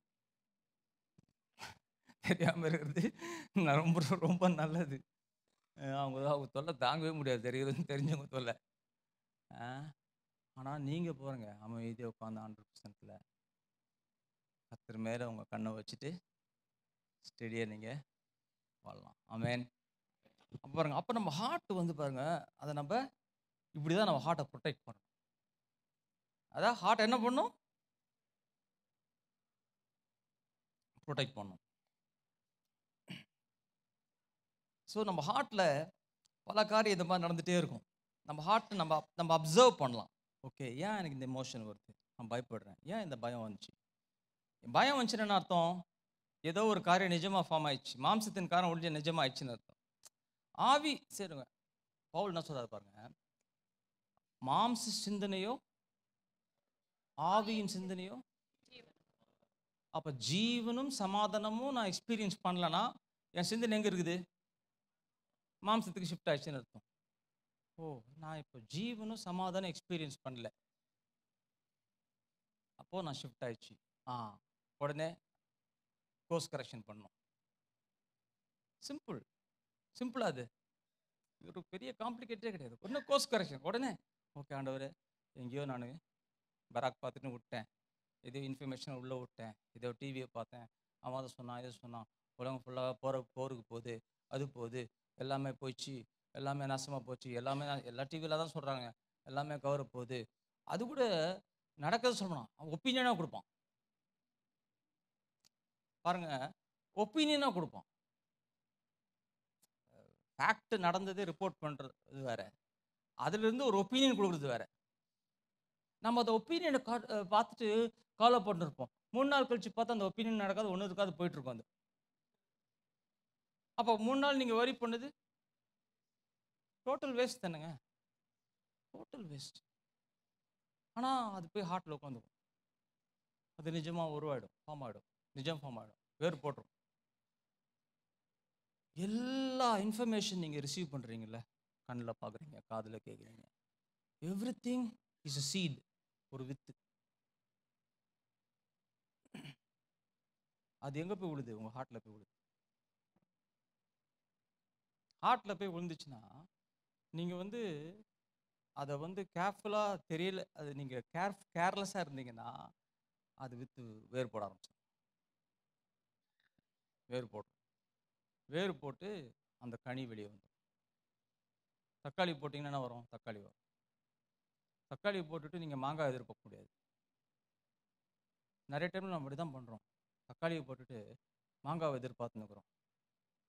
கண்ட நியூஸ்லாம் உள்ளே விட்டுருவோம், அது வேறு போட்டு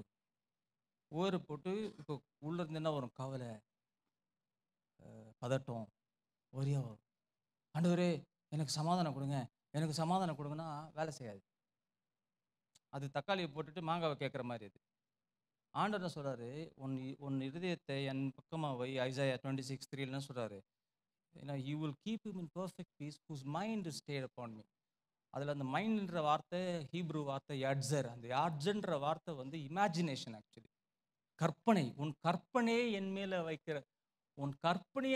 வைக்கிறவன் அவனுக்கு shalom shalom, he will be in perfect piece, பரிபூர்ண சமாதானத்தில் இருப்பான். எப்படி யார் பரிபூர்ண சமாதானத்தில் இருப்பா? அவன் கற்பனையை மேலே வைக்கிறவன். கற்பனைனா என்னது? இப்போ கற்பனைனா இமேஜஸ், இமேஜினேஷன். இமேஜினேஷன்னா images. So every information is that you are hearing, எல்லா செய்தியும் கேட்குற செய்தியும் has got the potential to form an image inside your heart. புரியுதுங்களா? ஒரு படத்தை ஃபார்ம் பண்ணுது. அந்த படம் தான் அது மரணத்தை எக்ஸ்பீரியன்ஸ் பண்ண வைக்க போதா இல்லை ஜீவனை எக்ஸ்பீரியன்ஸ் பண்ண வைக்க போதான்றது நீங்கள் டிட்டர்மின் பண்ணுறது. நம்ம நினச்சிக்கிறோம் கடவுள் நினச்சா என்ன வேணா பண்ணிடுவாருன்னு. பைபிள் அப்படி இல்லை. நீ மாம்சத்துக்கு விதைச்சா அதில் அதை மாற்றவே முடியாது. நான் கிருபையின் கீழே இருக்கிறேன்ப்பா, கர்த்தருடைய மகா தயவில் இருக்கிறேன், எனக்கு அவர் என்னை ப்ரொடெக்ட் பண்ணுவார்னா அங்கே வேலைக்கு ஆகாது. அதுக்கும் சம்மந்தமே இல்லை. நீ கிருபையில் இருக்கிறல்ல, அப்போ என் வசனத்தை எடுத்து உள்ள வை. அப்போது அது ஆவிக்கு விதைச்சா நீ ஆவிக்கு நித்திய ஜீவனை அறுப்ப. எந்த விதையை விதைக்கிறியோ அது ஒரு ஃப்ரூட் நீ அறுப்பேன்ட்டார் ஆண்டவர். அப்போ இதில் என்ன தெரியுது? we have to take responsibility தெரியுது. நம்ம என்ன பண்ணணும்? நம்ம அதுக்கு ரெஸ்பான்சிபிலிட்டி தமிழ் என்னது? பொறுப்பு. அப்போ நான் தான் பொறுப்பு. என்னுடைய இருதயத்தை ப்ரொடெக்ட் பண்ணி காத்து அதில் எந்த மாதிரி செடி வளர போகிறதுன்றதுக்கு யார் பொறுப்பு? கர்த்தர் பொறுப்பு இல்லை, பிசாசு கூட பொறுப்பு இல்லை, நான் தான் பொறுப்பு. நம்ம பாருங்க, நம்ம இது தெரியாததுனால நம்ம இமேஜினேஷன் நிறைய கரப்ட் ஆயிடுச்சு. பயம் அதெல்லாம் வருது. கடைசியில் பேயோட சண்டை போட்டு இருப்போம். ஒரே போராட்டமாக இருக்கும் பேயோட. பேய் இருக்குது. பேய் என்ன பண்ணும் தெரியுமா? உங்களை அந்த இன்ஃபர்மேஷனை அந்த இன்ஃபர்மேஷனை அட்ராக்டிவாக வைக்கும். அவனுடைய இன்ஃபர்மேஷனை பாருங்க, எல்லாம் அட்ராக்டிவாக வைக்கிறான். சினிமா இதெல்லாம் பாருங்க, ரொம்ப கவர்ச்சி காரியமாக இருக்குது, இழுக்குது நம்மள நல்லா. ஏன்னா அதை அந்த இன்ஃபர்மேஷன் உள்ள போடுன்றான். அங்கே தான் அதோட அவன் வேலை முடிஞ்சு போச்சு. அதுக்கப்புறம் நீ தான் அறுவடை செஞ்சுருப்ப. ஆனால் அவன்கிட்ட போய் அவனை கட்டுறேன், இயேசு நாமத்தில் கட்டுறேன் அப்படி இப்படின்னா அவன் சரி, அவன் ஜாலியாக இருப்பான். நம்ம சண்டை போட்டு இருப்போம். ஆனால் உள்ள அந்த இமேஜ் ஃபார்ம் வேற இமேஜ். ஆனால் நம்ம வந்து மாற்றணும்னு வச்சுக்கோங்களேன் அந்த இமேஜை, கர்த்தருடைய வார்த்தையை வச்சு இப்போ வேற இமேஜ். அதான் அதான் ஆண்டவர் சொல்கிறாரு, ஐசாயா 26:3 சொல்கிறாரு, உன்னுடைய கற்பனையில் என் மேலே வைக்கிறவன். இமேஜின். அப்போ கர்த்தருடைய வார்த்தை நம்ம கற்பனைக்குள்ளே போகணும். கற்பனைக்குள்ளே போய் அதில் அந்த வார்த்தை எனக்கு என் வாழ்க்கையில் உண்மையாக இருந்தால் என் வாழ்க்கை எப்படி இருக்குன்றத ஒரு ப்ரிவியூ பார்க்கணும். புரியுது நான் சொல்கிறது? அப்போது இமேஜினேஷன்லேயே நம்ம பார்க்கும்போது நான் ஒரு பிளஸ்ட் மேனு, நான் ஒரு நீதிமான் அப்படின்னு நீங்கள் பார்க்கும்போது பார்த்தீங்கன்னா அது உங்கள் வாழ்க்கையில் இப்போ வந்து ஹார்வெஸ்டாக வரும். இப்போ அந்த மாதிரி வித்தை நீங்கள் உள்ளே போடுறீங்க. இதுதாங்க ஒரு சீக்ரெட் ஆஃப் லைஃப். இந்த சீக்ரெட்டை வந்து இது பழைய ஏற்பாட்டிலே இது இருந்துச்சு, ஆனால் அது ஹிடனாக இருந்துச்சு. ஆனால் புதிய ஏற்பாட்டை இயேசு நமக்கு வெளியரங்கமாய் கொண்டு வந்து காட்டினார். நமக்கு ரொம்ப சிம்பிள் ஆக்கி விட்டு போயிட்டார். அவ்வளோ சிம்பிள் ஆக்கி விட்டு போனதுனால நமக்கு ஏதாவது காம்ப்ளிகேட்டாக இருந்தால் தான் நமக்கு மண்டைக்கு ஏறுது. என்ன இவ்வளோ சிம்பிள் ஆகுது? இயேசு நீங்கள் போய் படிச்சு பாருங்களேன். அவர் சொல்கிற காரணம், என் வசனத்தை கேட்குப்பா, அதன்படி செய், வீடு ஸ்ட்ராங்காக இருக்குன்றாரு. இல்லை நான் என்ன பண்ணும், வேறு ஏதாவது பண்ணும், ஒன்றும் பண்ண தேவை, இது அதன்படி செய்யுங்க. அதை கேட்டு அதை கவனம் செலுத்தி அதை ஆக்ட் பண்ணால் போயிடுன்றார் ஆண்டவர். இன்னொரு கதை நான் உங்களுக்கு சொல்கிறேன், இன்னொரு ஸ்டோரி உங்களுக்கு சொல்கிறேன். சூப்பர். இது கூட அனதர் என்னோட ரொம்ப ஃபேசினேட்டிங் பிடிச்ச ஸ்டோரி. ஜெகோஷாபாத்னு ஒரு மனுஷன் இருந்தான். தமிழ் எப்படி வருது? யோசபாத். அவன் பாருங்க யூதாக்கு ராஜாவாக மாறான். ஒரு 2 2 Chronicles 17 நினைக்கிறேன், 17வது சாப்டரில் அவன் ராஜாவாக மாறுறான். படிங்க சிஸ்டர், அந்த ஃபர்ஸ்ட் ஒரு 5 வசனம் படிங்க. அவன் ஸ்நானத்திலே அவன் குமாரனாகிய யோசபாத் ராஜாவாகி இஸ்ரவேலுக்கு விரோதமாய் பலப்பட்டான். அவன் யூதாவின் அரணான பட்டணங்களில் எல்லாம் இராணுவத்தையும் யூதா தேசத்திலும் தன் தகப்பனாகிய ஆசா பிடித்த எப்ராயிமின் பட்டணங்களிலும் தனையங்களையும் வைத்தான். கர்த்தர் யோசபாத்தோடு இருந்தார். அவன் பாகால்களை தேடாமல் தன் தகப்பனாகிய தாவீது முன் நாட்களில் நடந்த வழிகளில் நடந்து தன் தகப்பனுடைய தேவனை தேடி இஸ்ரவேலுடைய செய்கையின்படி நடவாமல் அவருடைய கற்பனைகளின்படி நடந்து கொண்டான். நல்லா கவனிங்க. இஸ்ரேல் ராஜா வந்து கேடி பகரா போயிட்டாரு, நாசமா போயிட்டாரு. அங்கே இங்கே போய் ஆண்டவர் விட்டு போயிட்டான் இஸ்ரேல் ராஜா. ஆனால் அந்த டைமில் யூதாவின் ராஜா ஜெகோஷாபாத் என்ன பண்ணுறான், ஆண்டவரை தேடுறான். தன் தாவீதுன்னு அவங்க தாத்தா தாவீது எப்படி ஆண்டவரை தேடின மாதிரி அவன் தேவனை தேடுறான். படிங்க சரி. ஆகையால் கர்த்தர் அவன் கையில் ராஜபரத்தை திடப்படுத்தினார். யூதா கோத்திரத்தார் எல்லாரும் யோசபாத்துக்கு காணிக்கைகளை கொண்டு வந்தார்கள். அவனுக்கு ஐஸ்வர்யமும் கனமும் மிகுதியாய் இருந்தது. கர்த்தருடைய வழிகளில் அவன் இருதயம் நல்லா கவனிங்க. இந்த பாயிண்ட் இதான், இந்த வசனம் தான் ரொம்ப முக்கியமான விஷயம். படிங்க. கர்த்தருடைய வழிகளில் அவன் இருதயம் உற்சாகம் கொண்டது. அவன் மேடைகளையும் விக்கிரக தோப்புகளையும் யூதாவை விட்டு அகற்றினான். அவன் அரசாண்ட போதும் சிஸ்டர். அவன் என்ன பண்றான் பாருங்க. அவன் ராஜா, அவனோட தாவீது எப்படி பண்ணானோ, தாவீது என்ன பண்ணான், கர்த்தருடைய கற்பனையில அவன் ரொம்ப களி கூர்ந்தவன். தாவீது எப்பவுமே கர்த்தருடைய வார்த்தையை படிச்சு அதுல களி கூறுவான். இவன் என்ன பண்ணான், அவன் இருதயத்தை கர்த்தருடைய வழிகளில் வச்சு அவருடைய கற்பனைகளையும் கமாண்ட்மெண்ட்ஸையும் படிச்சு அதுல டிலைட் பண்ணான்னு போட்டிருக்கோம். அதுல களி கூர்ந்தான் இவனும். அது மட்டும் பண்ணல, அப்புறம் என்ன பண்ணுவான்னா, நீங்கள் தொடர்ந்து படிச்சிங்கன்னா அதில் வரும், அவன் போய் எல்லாத்தையும் அவனுடைய லீவைட்ஸை கூப்பிட்டு, நீ போய் இது எல்லா ஜனங்களும் சொல்லிக் கொடு, கர்த்தருடைய வார்த்தையை எல்லாருக்கும் சொல்லிக் கொடு. அவன் என்ன இம்பார்ட்டன்ஸ் கொடுக்குறான், கர்த்தருடைய வார்த்தைக்கு தான் இம்பார்ட்டன்ஸ் கொடுத்து கர்த்தருடைய வார்த்தை தான் அவன் தியானம் பண்ணி ஜனங்களுக்கும் அதை போதிச்சு அப்படி அவன் வாழும்போது, நல்லா கவனிங்க, நீங்கள் வேதத்தை படிக்கும்போது the word of God has got the potential to affect your heart. அந்த உங்கள் இருதயத்தை அஃபெக்ட் பண்ணும். கர்த்தருடைய வார்த்தை இருதயத்தை பாதிக்கும். அதை நீங்கள் பாதிக்க விடணும். உட்காந்து தியானம் பண்ணும்போது அது இருதயத்தில் இம்பேக்ட் பண்ணும். அப்போ என்ன ஆகும்? உங்கள் இருதயத்தில் நிஜங்கள் மாறும். அது வரைக்கும் மாம்ச நிஜங்களாக இருந்தது, அதான் அந்த நுனித்தோல் மாதிரி கவராக இருந்தது, அதெல்லாம் கிழிக்கப்பட்டு கிறிஸ்துவனுடைய நிஜங்கள், அவருடைய வார்த்தைகள், அவருடைய வாக்கு தத்துவங்கள் அது நிஜமாக வரும்போது நீங்கள் சமாதானத்துக்குள்ளே போவீங்க. இதெல்லாம் உள்ளே நடக்குது, ஹார்ட்டில் நடக்கிற காரியம். ஆனால் உள்ளே நடக்கிறது தான் வெளியே நடக்கிறதும் உள்ளே நடக்கிறதும் பேரலல். வெளியே நடக்கிற காரியம் வந்து it's a reflection of what is happening inside your heart. காட்டுறோம் பாருங்க, படிங்க 10வது வசனம் படிங்க சிஸ்டர்.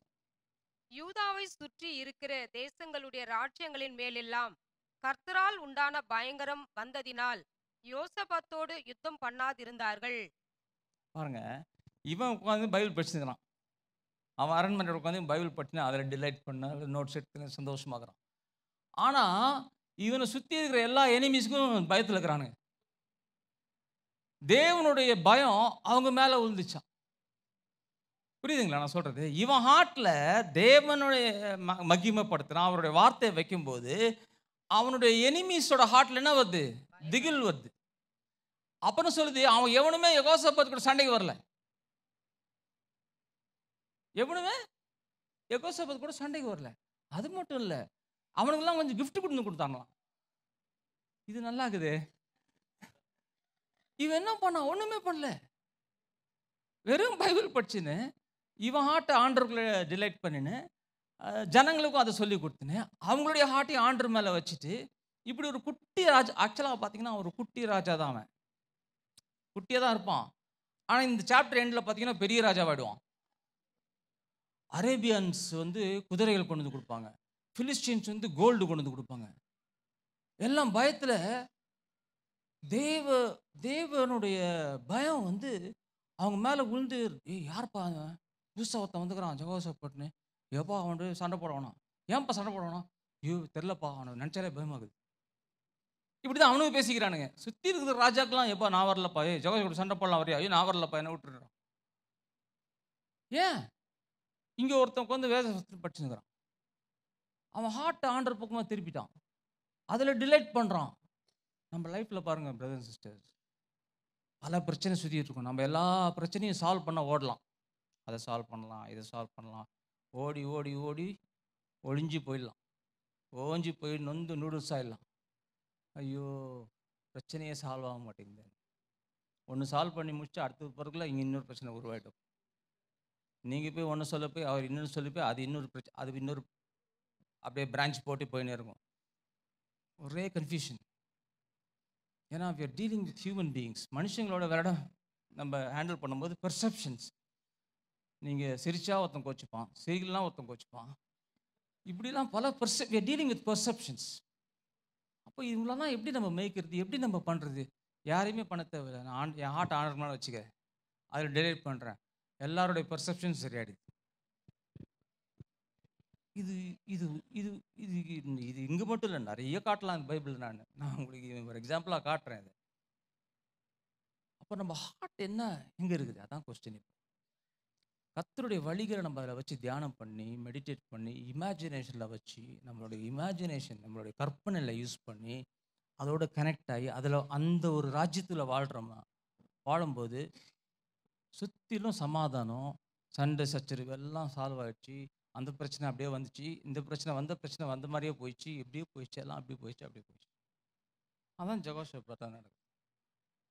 நல்லா இருந்தாங்க, ஆனால் அவனுக்கு ஒரு பேய் வந்து பிடிக்குது. இப்படிதான் எல்லாம் நல்லா தான் போயிட்டுருப்பாங்க, விட்டுருவோம். அப்புறம் பார்த்தீங்கன்னா 20வது சாப்டரில் ஒரு காரியம் நடக்குது பாருங்க. இது 17வது சாப்டரில் நல்லா இருக்கிறான், எல்லாம் நல்லா போயிட்டு இருக்குது.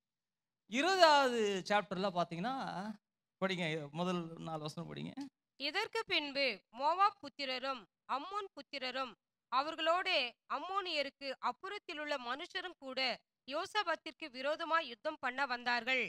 வெயிட் பண்ணுங்க 17 என்ன பட்சம் எல்லார் மேலேயும் கர்த்தருடைய வாயம் வந்து விழுந்துச்சின்னு பற்றி ஒருத்தருமே யோசபாத் கூட யுத்தம் பண்ணலன்னு. இங்க எல்லாம் ஒரு யுத்தத்துக்கு வந்துட்டானுங்க. என்ன மேட்ரு? ஏதோ ஒன்று மாறிட்டு இருக்குது இல்லைங்களா? 17ஆவதுல ஒருத்தரும் சண்டைக்கு வரல, எல்லாம் பயத்து வாழை சுருட்டின்னு அமைதியாக இருந்தானுங்க. 20ஆவது சாப்டர்ல ஒரு ஆர்மி வருது, பெரிய ஆர்மி வருது. எவ்வளோ பெரிய ஆர்மி வருது! அவன் சொன்னான், அவன் வந்து சொல்கிறான், ரிப்போர்ட் பண்ணும்போது கடல் மாதிரி வந்து உட்காந்துட்டானுங்க, நம்மளை போட்டு தள்ளுறதுக்கு. முடிச்சிட்டான். நம்ம கதி அதோ கதி முடிஞ்சுது நம்ம கதை. அப்போ எனக்கு என்ன கொஸ்டின்னா, என்னடா அவன் அதில் எல்லாம் பயத்தில் இருந்தானுங்க, அவன் எல்லாம் செழிப்பான் தான். இங்கே என்னடா இப்படி ஏன் சுச்சுவேஷன் ஏன் மாறிச்சு? அவுட்டர் சுச்சுவேஷன் மாறிச்சுன்னு என்ன அர்த்தம்? உள்ள ஹார்ட் ஏதோ மாறிச்சுன்னு அர்த்தம்ல. கரெக்டு தானே? இது கனெக்ஷனை பிடிச்சிட்டிங்க. இப்போ 18வது 19வது அதிகாரத்தை நீங்கள் வீட்டில் போய் படிச்சிங்கன்னா அங்கே தெரிஞ்சிடும் என்ன ஆச்சு. அவன் என்ன பண்ணுவான், ஜெகோஷாபாத் நல்லா தானே போயின்னு இருந்தவன், அப்படியே போக வேண்டி தானே, போக மாட்டான்.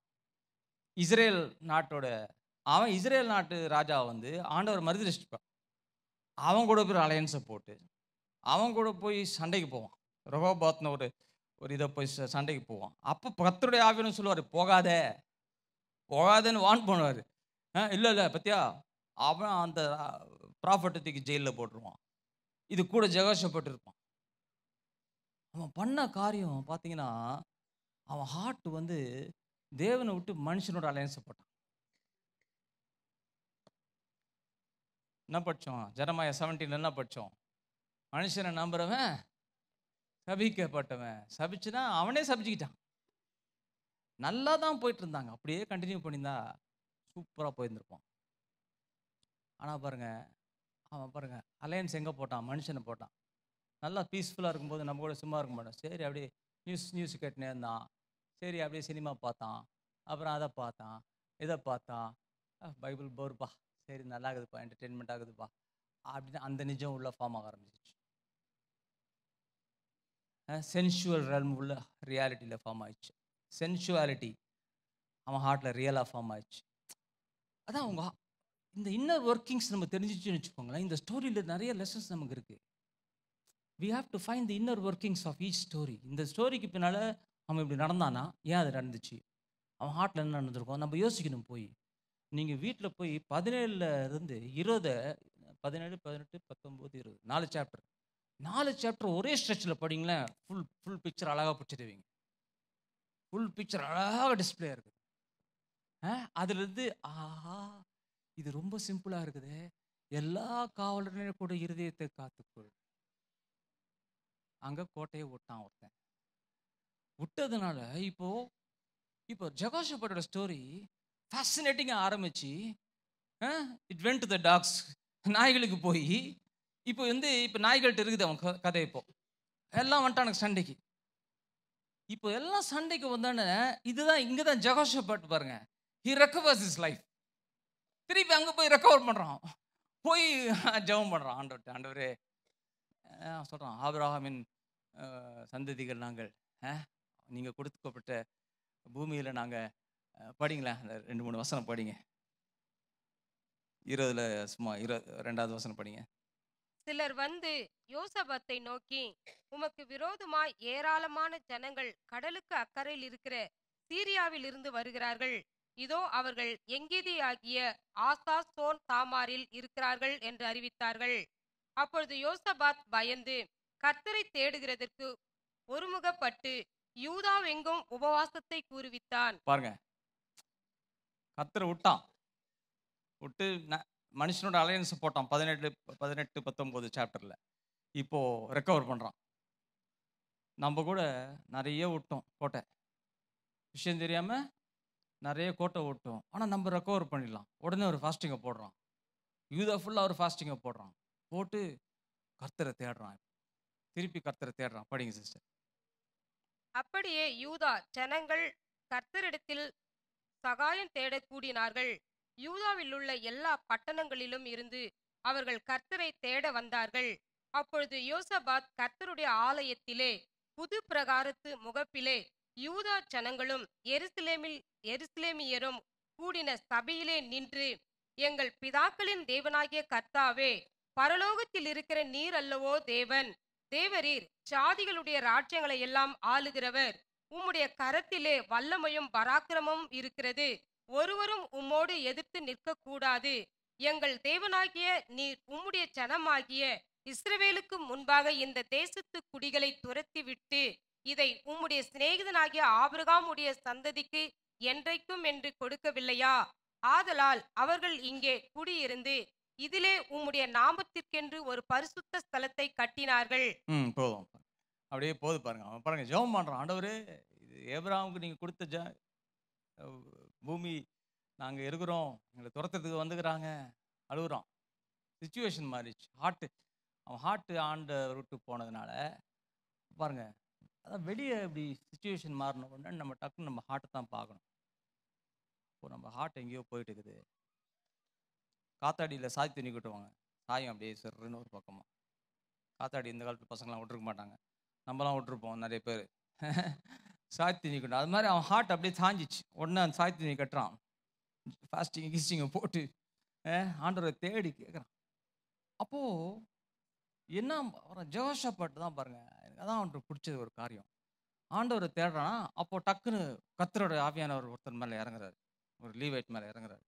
இறங்கி அவன் ப்ராஃபஸி சொல்கிறான். அது உங்களுக்கு தெரியும் இல்லையா?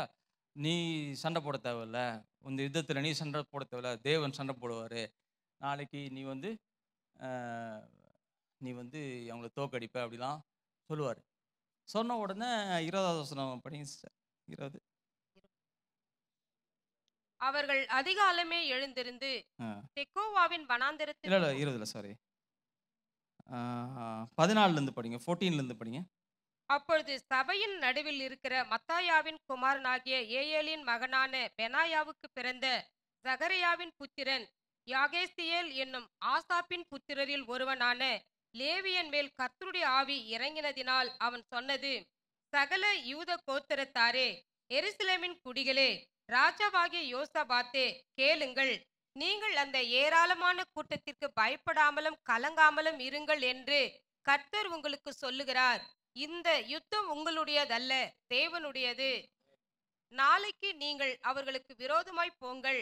இதோ அவர்கள் சீஸ் என்னும் மேட்டு வழியாய் வருகிறார்கள். நீங்கள் அவர்களை எருவேல் வனாந்தரத்திற்கு எதிரான பள்ளத்தாக்கின் கடையாந்தரத்திலே கண்டு சந்திப்பீர்கள். இந்த யுத்தத்தை பண்ணுகிறவர்கள் நீங்கள் அல்ல, யூதா மனுஷரே, எருசலேமின் ஜனங்களே, நீங்கள் தரித்து நின்று கர்த்தர் உங்களுக்கு செய்யும் ரட்சிப்பை பாருங்கள். பயப்படாமலும் கலங்காமலும் இருங்கள். நாளைக்கு அவர்களுக்கு எதிராக புறப்படுங்கள். கர்த்தர் உங்களோடு இருக்கிறார் என்றான். பாருங்க என்ன அழகா சொல்றாரு பாருங்க. நீ யுத்தம் வந்து இல்லப்பா, ஆண்டவர் பண்ணிடுறாங்க. நீங்க தொடர்ந்து நீங்க வீட்டில் போய் படிங்க. நான் டைம் ஆயிடுச்சு. ப்ராஃபஸி வந்துச்சு, வேர்ட் ஆஃப் காட் வந்துச்சு. நமக்கு என்ன தேவை? ஒரு சிச்சுவேஷன் வரும்போது ஆண்டவர் சொல்றாரு, அவர்கள் தன் வார்த்தையை அனுப்பி, அப்படிதான் கர்த்தர் வார்த்தையை அனுப்புறாரு. அந்த சங்கீதம் 107:20 என்ன சொல்லுது? அவர்கள் வார்த்தையை அனுப்பி அவர்களை சுகமாக்கினார், அவர்களை டிஸ்ட்ரக்ஷன்ல இருந்து விடுதலை ஆக்கினார். வார்த்தையை அனுப்புறார். வார்த்தையை என்ன பண்றோன்றதுதான் கொஸ்டின். இப்போ வார்த்தை நல்லா இருக்குதுங்க, வந்துடுச்சுங்க, கரெக்டுங்களா? வந்து ப்ராஃபஸி வந்துடுச்சு இப்போ ஜெகோஷாபாட்டுக்கு. அப்புறம் தொடர்ந்து நீங்கள் படிச்சிங்கன்னா அதெல்லாம் நல்லா இருக்குது, கேட்குறதுக்கு சூப்பராக இருக்குது, நல்லா வந்துடுச்சு. எல்லாரும் போய் தூங்கிடுவாங்க அன்றைக்கி நைட்டு போய் தூங்கிடுவாங்க. ஒரு கொஸ்டின், திரளான ஆர்மி வந்து உங்களை கொள்றதுக்கு உங்களை சுற்றி வந்துட்டாங்க. எப்படிங்க நைட் தூங்க முடியும்? தூக்கம் வருமா? எக்ஸாம்னாலே தூங்க முடியல இல்லைங்களா? அவ்வளோ டென்ஷனாக இருக்குது. இது உயிர் போகிறது சுச்சுவேஷன், இது நாடு போகிற சுச்சுவேஷன், தலை போகிற சுச்சுவேஷனு, எல்லாருமே அழிகிற சுச்சுவேஷன். ஆனால் எப்போ உங்களால் தூங்க முடியும்னா, கர்த்தருடைய வார்த்தையை நீங்கள் நிஜம் நம்பினா தான் தூங்க முடியும். அப்போ அன்னைக்கு ராத்திரி தாங்க என்ன நடந்தது நான் நினைக்கிறேன். என்னுடைய கணிப்பு என்ன அப்படின்னா, he won the battle that night. அந்த ராத்திரி தான் அவன் அந்த சண்டையை வின் பண்ணிட்டான். யோசிச்சு பாருங்களேன். அவன் முன்னால் கண்ணில் பார்க்கறது என்ன? பெரிய ஆர்மி அவனை தலையை தூக்குறதுக்கு ரெடியாக நிற்குது. இந்த பக்கம் என்ன வந்திருக்குது? வாக்குத்தத்தம் வந்திருக்குது. கர்த்தருடைய ஆவியார் பேசியிருக்காரு. இப்போ கொஸ்டின், இதில் எது நிஜம்? அதே தான். இயேசு தனிமையில் நிற்கிறாரு, போட்டு கவர போகுது. இதில் எது நிஜம்? உங்கள் வாழ்க்கையில் இந்த ரிப்போர்ட் அந்த ரிப்போர்ட்டு அது இதுன்னு சொல்லிக்கிறாங்க. இயேசு உயிரோடு எழும்பி விட்டார். அவரோடு நீங்கள் இணைக்கப்பட்டீங்க, விருத்த சேதனம் பண்ணப்பட்டீங்க. உங்கள் ஹார்ட் ஆண்டருக்கு சென்சிட்டிவ் வச்சு எது நிஜம்? எது நிஜம்ன்றது நான் சொல்ல முடியாது, நீங்கள் சொல்கிறது. புரியுதுங்களா சார்? ஜெகோஷாபாத்துக்கு எது நிஜம்? அவன் நைட் என்ன பண்ணியிருப்பான்? அதான் இப்போ கொஸ்டின். அவன் என்ன பண்ணான்றது நான் யோசிக்கிறேன்னா, இப்போ ஆண்டவர் அந்த பரிசுத்த ஆவியானவர் மேலே இறங்கி நீ என்ன பண்ணணும்னு சொல்ல,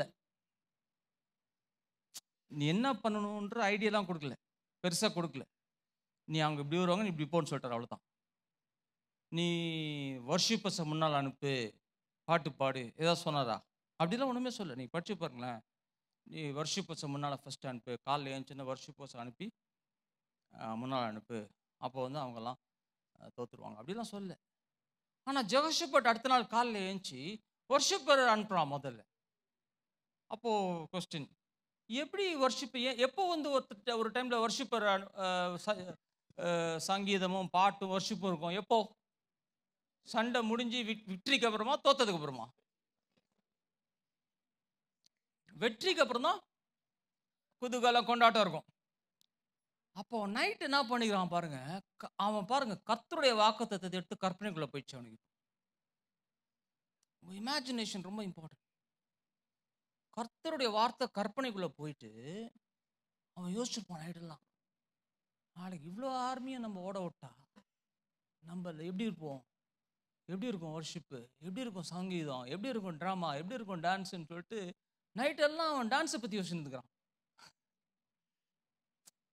அவன் ஏன்னா கர்த்தருடைய வாக்கு இப்படி சொல்லியிருக்கு, இது உண்மையா இருந்துச்சுன்னா, இது நிஜமா இருந்துச்சுன்னா என் லைஃப் எப்படி இருக்கும் அப்படி யோசிக்கிறான்.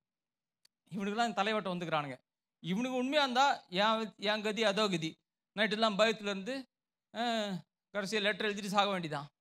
நான் செத்து போகிறேன் நாளைக்கு காலையில், நீங்கள்லாம் ஏதாவது ஓடி போயிடுங்க அப்படின்னு சொல்லிட்டு ஏதாவது சோகமாக செத்துருக்கலாம். அதையும் யோசித்து அதையே தியானம் பண்ணி அதில் இருந்தானா அதில் வச்சுருக்கலாம். இது இப்படி வார்த்தை வந்துச்சு, இது உண்மையாக இருந்துச்சுன்னா இப்படி அவன் தியானம் பண்ணுறான். தியானம் பண்ணி அப்போது கர்த்தருக்கு சந்தோஷம், பாட்டு தான், துதி தான் சொல்லிட்டு காலையில் இருந்துச்சுன்னா துதிக்கு எல்லாம் கூப்பிட்றான், வாங்கப்பா முதல்ல நம்மலாம் போகலாம் அப்படின்ட்டு. அவன் பாருங்க எவ்வளோ ஒரு என்ன நம்ம என்ன செய்கிறோம், ஒரு காரியம் செய்கிறோன்னா அதுக்கு பின்னால் என்ன தாட் ப்ராசஸ் இருக்குது. நம்ம சும்மா எல்லாத்தையும் அப்படியே செய்ய மாட்டோம் இல்லைங்களா? ஒன்று செய்கிறோன்னா அதுக்கு பின்னால் ஒரு தாட் ப்ராசஸ் இருக்கும். சமைக்கிறோன்னா அந்த சமைக்கிறது பின்னால் ஒரு ஒரு ஒரு தாட் ப்ராசஸ் இருக்கும். ஒரு தாட் இல்லாமல் செய்தீங்கன்னா, சாம்பார் செய்தீங்கன்னா அது எப்படி வரும்? பயங்கரமாக வரும். அது சும்மா அதிரும். அது ஒரு தாட் ப்ராசஸோட செய்தீங்கன்னா நல்லா வரும். பிரியாணி கூட அழகாக சிஸ்டமேட்டிக்காக செய்தீங்கன்னா அது ஒரு ப்ராசஸில் பண்ணிங்கன்னா அழகாக வரும். எல்லாத்தையும் போட்டு எடுத்து வெளியே வச்சா என்ன வரும்? களி தான் வரும்.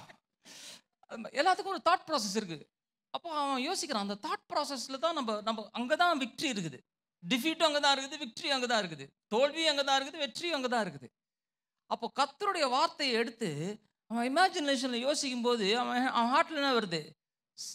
சமாதானமும், அதான் பவுல் சொல்கிறீங்களா, காணலி மைண்டட், மாம்ச சிந்தையோ மரணம், ஆவியின் சிந்தையோ ஜீவனம் சமாதானம். இவன் ஆவியின் சிந்தையில் இருக்கிறான். இப்போ கரெக்டுங்களா? ஆவியின் சிந்தை அந்த பிரின்சிபல் அங்கே ஆப்ரேட் ஆகுது பாருங்க. ஆவியின் சிந்தை, ஆவியை வார்த்தை கொடுத்துட்டாரு. ஆவியின் சிந்தை, இப்போ சிந்தை அவன் வார்த்தை மேலே இருக்குது. அதனால அவன் அவுட்கம் என்னன்னு யோசிக்கிறான்.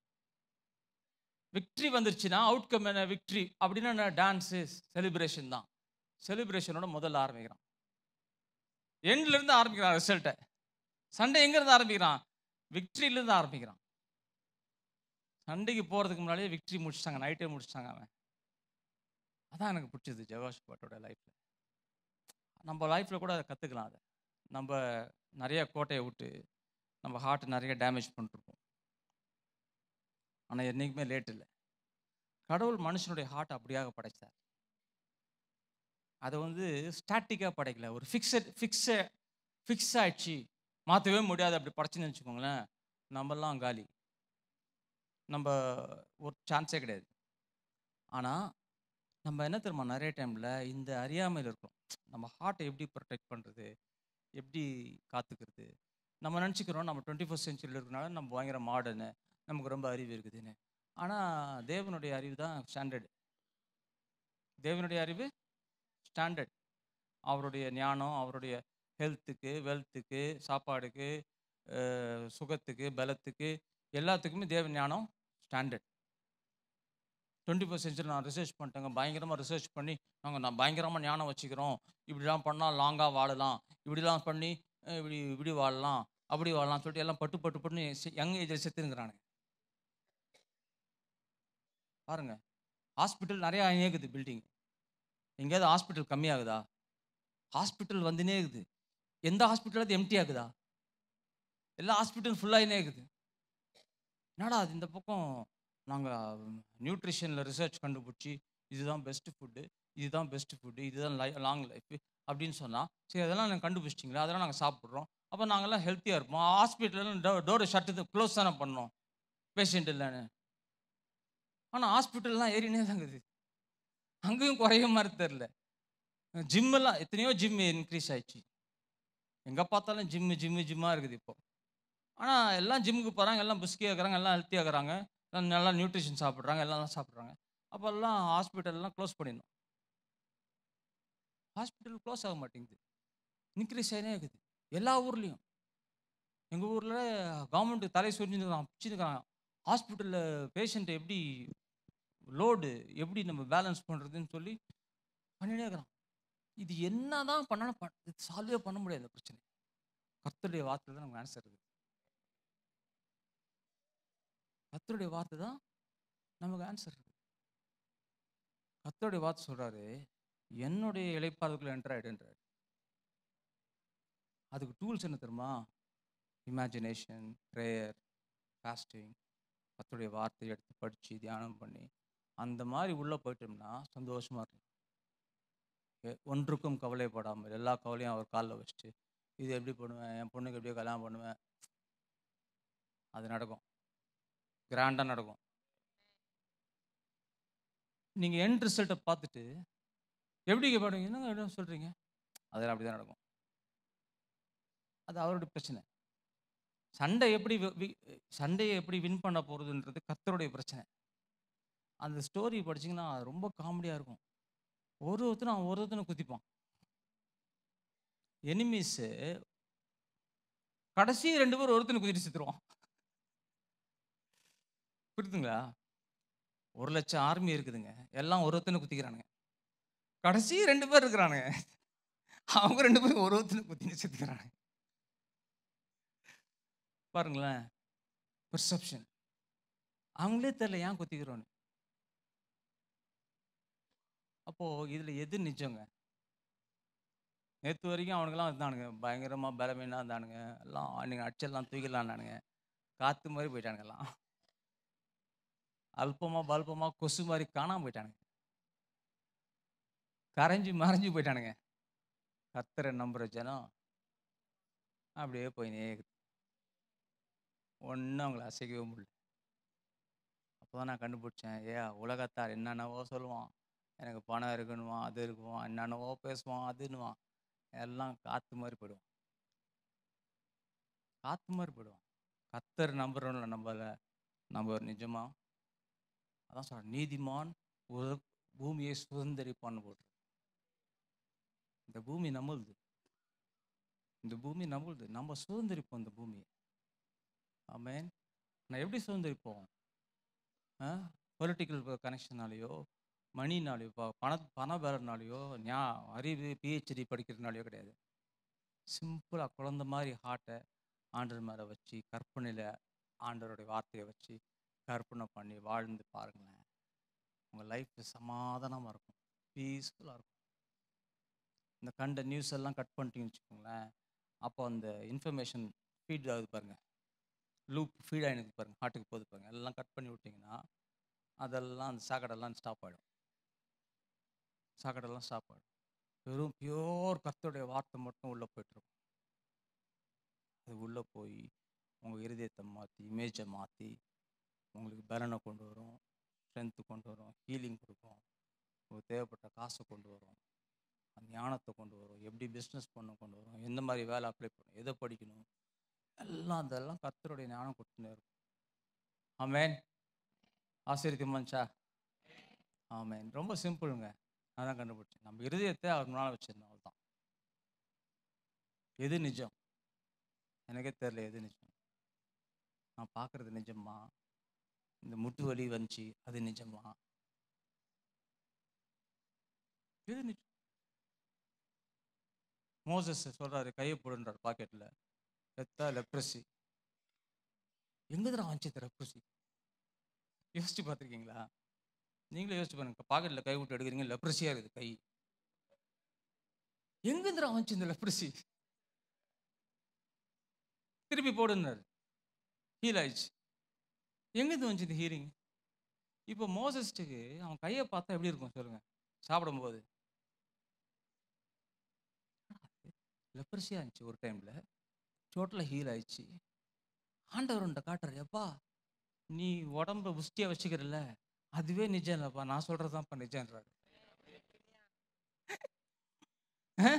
மோசஸ் காட்டுறாரு, ஏவா நான் தான் ஏன் நிஜம். God is the only reality. Everything else is subject to change. எல்லாமே மாறிடும். எல்லாமே சொல்லுங்க, என் வாழ்க்கையில எல்லாமே மாறிடும். கர்த்தர் மட்டும் மாற மாட்டார். அவர் வார்த்தை மட்டும் மாறாது. நான் அதனால அவரோட சேர்ந்துட போறேன். ரொம்ப சிம்பிள் பாருங்க. அதனாலதான் மோசஸ் பாருங்க, அவன் திருப்பி போவே இல்லை. முன் வச்ச காலம் அவன் பின்வாக்கவே இல்லை. அது வரைக்கும் கொஞ்சம் சண்டை போட்டான் ஆண்டவரோட, நான் போல, எனக்கு திக்குவாய் அது இதுனா. அவனுக்கு ஆண்டவர் 2-3 சைன் காட்டுறாரு.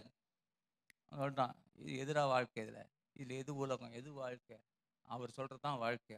அவர் போ சொன்னால் போ, உட்கார சொன்னால் உட்காரு, நிற்க சொன்னால் நெல், அதுதான் வாழ்க்கை, மற்ற எதுவுமே வாழ்க்கை இல்லைன்னு கண்டுபிடிச்சிட்டான். நானும் இதான் கண்டுபிடிச்சிட்டு வரேன் கொஞ்சம் கொஞ்சமாக. எதுவுமே நிஜம் கிடையாது, எல்லாமே illusion, subject to change. அதனால எதையும் போட்டு நான் ரொம்ப குழப்பிக்கிறது கிடையாது. இன்னைக்கு முட்டு வலிக்குது, இது என்னவா இருக்கும், என்னவா இருக்கும், அது என்னவா இருந்தா அப்படின்னு அமைதியாக உட்காந்து ஆண்டர் வசனத்தை மாற்றி பார்த்துருக்கு. அது நாளைக்கு காலையில் அந்த வலியே போயிடும். அப்போ அது நைட்டெல்லாம் வரி பண்ணி தான் போத்துடும். புரியுதுங்களா? நீங்கள் அதை வரி பண்ணிங்கன்னு வச்சுக்கோங்களேன், இன்னும் பெருசாகிடும். அது காம்ப்ளிகேஷன் ஆகிடும். ஸோ நீங்கள் தான் டிட்டர்மைன் பண்ணணும், எது நிஜம், அவர் வார்த்தையா, அவருடைய ஆவியா, அவருடைய ராஜ்யமா. சில பேர் காசை போய் பிடிச்சின்னு இருப்பாங்க, காசை பிடிச்சிப்பாங்க, காசு தான் நிஜம்னு. அது அப்படியே காற்று மாதிரி போயிடும். கர்த்தர் வார்த்தை மட்டும் தான் நிஜம். ஆமேன். நம்மளாம் ஏஞ்சி நிற்போம், ஜெபிச்சு முடிச்சிடுறேன் நான். ஹல்லேலூயா.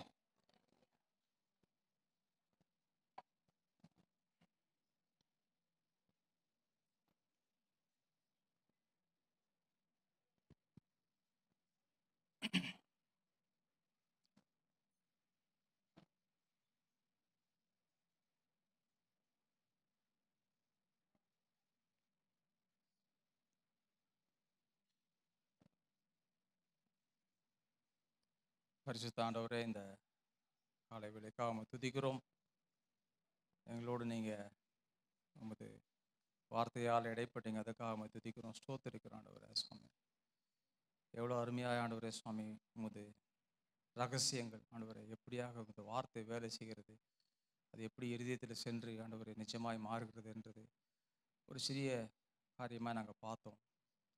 தொடர்ந்து இதை தியானம் பண்ணி ஆண்டவரே சுவாமி, எங்கள் இருதயத்தை உமது நேராக திருப்பி யோகோசப்பத்தை போல் ஆண்டவரே சுவாமி, எப்படி அவன் ஜெகோஷப்பட் அவன் ஹார்ட்டை பக்கமாக திருப்பினது போல எங்களுடைய இருதயத்தை பக்கமாக திருப்பி உமது வழிகளை உமது வார்த்தைகளை எங்கள் இருதயத்தில் நிஜமாக்கி அதில் தியானம் இரவும் பகலும் தியானம் பண்ணி ஹல்லேலூயா அப்படிப்பட்ட ஒரு ஜனமாய் நாங்கள் வாழ கிருபை கொடுங்க சுவாமி. அந்த ஒருவரும் ஆண்டவரே சுவாமி ஆசீர்வதிக்கப்பட்டு ஆண்டவரே சுவாமி சுகமும் பலனும் அடைந்து சுவாமி உற்சாகப்பட்டு ஆண்டவரே சுவாமி உங்களுடைய வாக்கு தத்துவத்தில் உமது வார்த்தையில் இவ்வளோ வல்லமை இருக்குதுன்ற உண்மையை கண்டு அவர்கள் வாழ்க்கையை மாறட்டும், சுகமடையட்டும், அவர்கள் சுச்சுவேஷன் மாறட்டும். Thank you Jesus. எங்களோடு பேசினதுக்காக நன்றி. தொடர்ந்து எங்களோடு பேசுங்க, தொடர்ந்து எங்களோடு கூட நீங்கள் இருக்கீங்க, அதுக்காக ஸ்தோத்திரம். இயேசு மூலம் ஜெபிக்கிறோம் பிதாவே, ஆமென் ஆமென். ஹல்லேலூயா.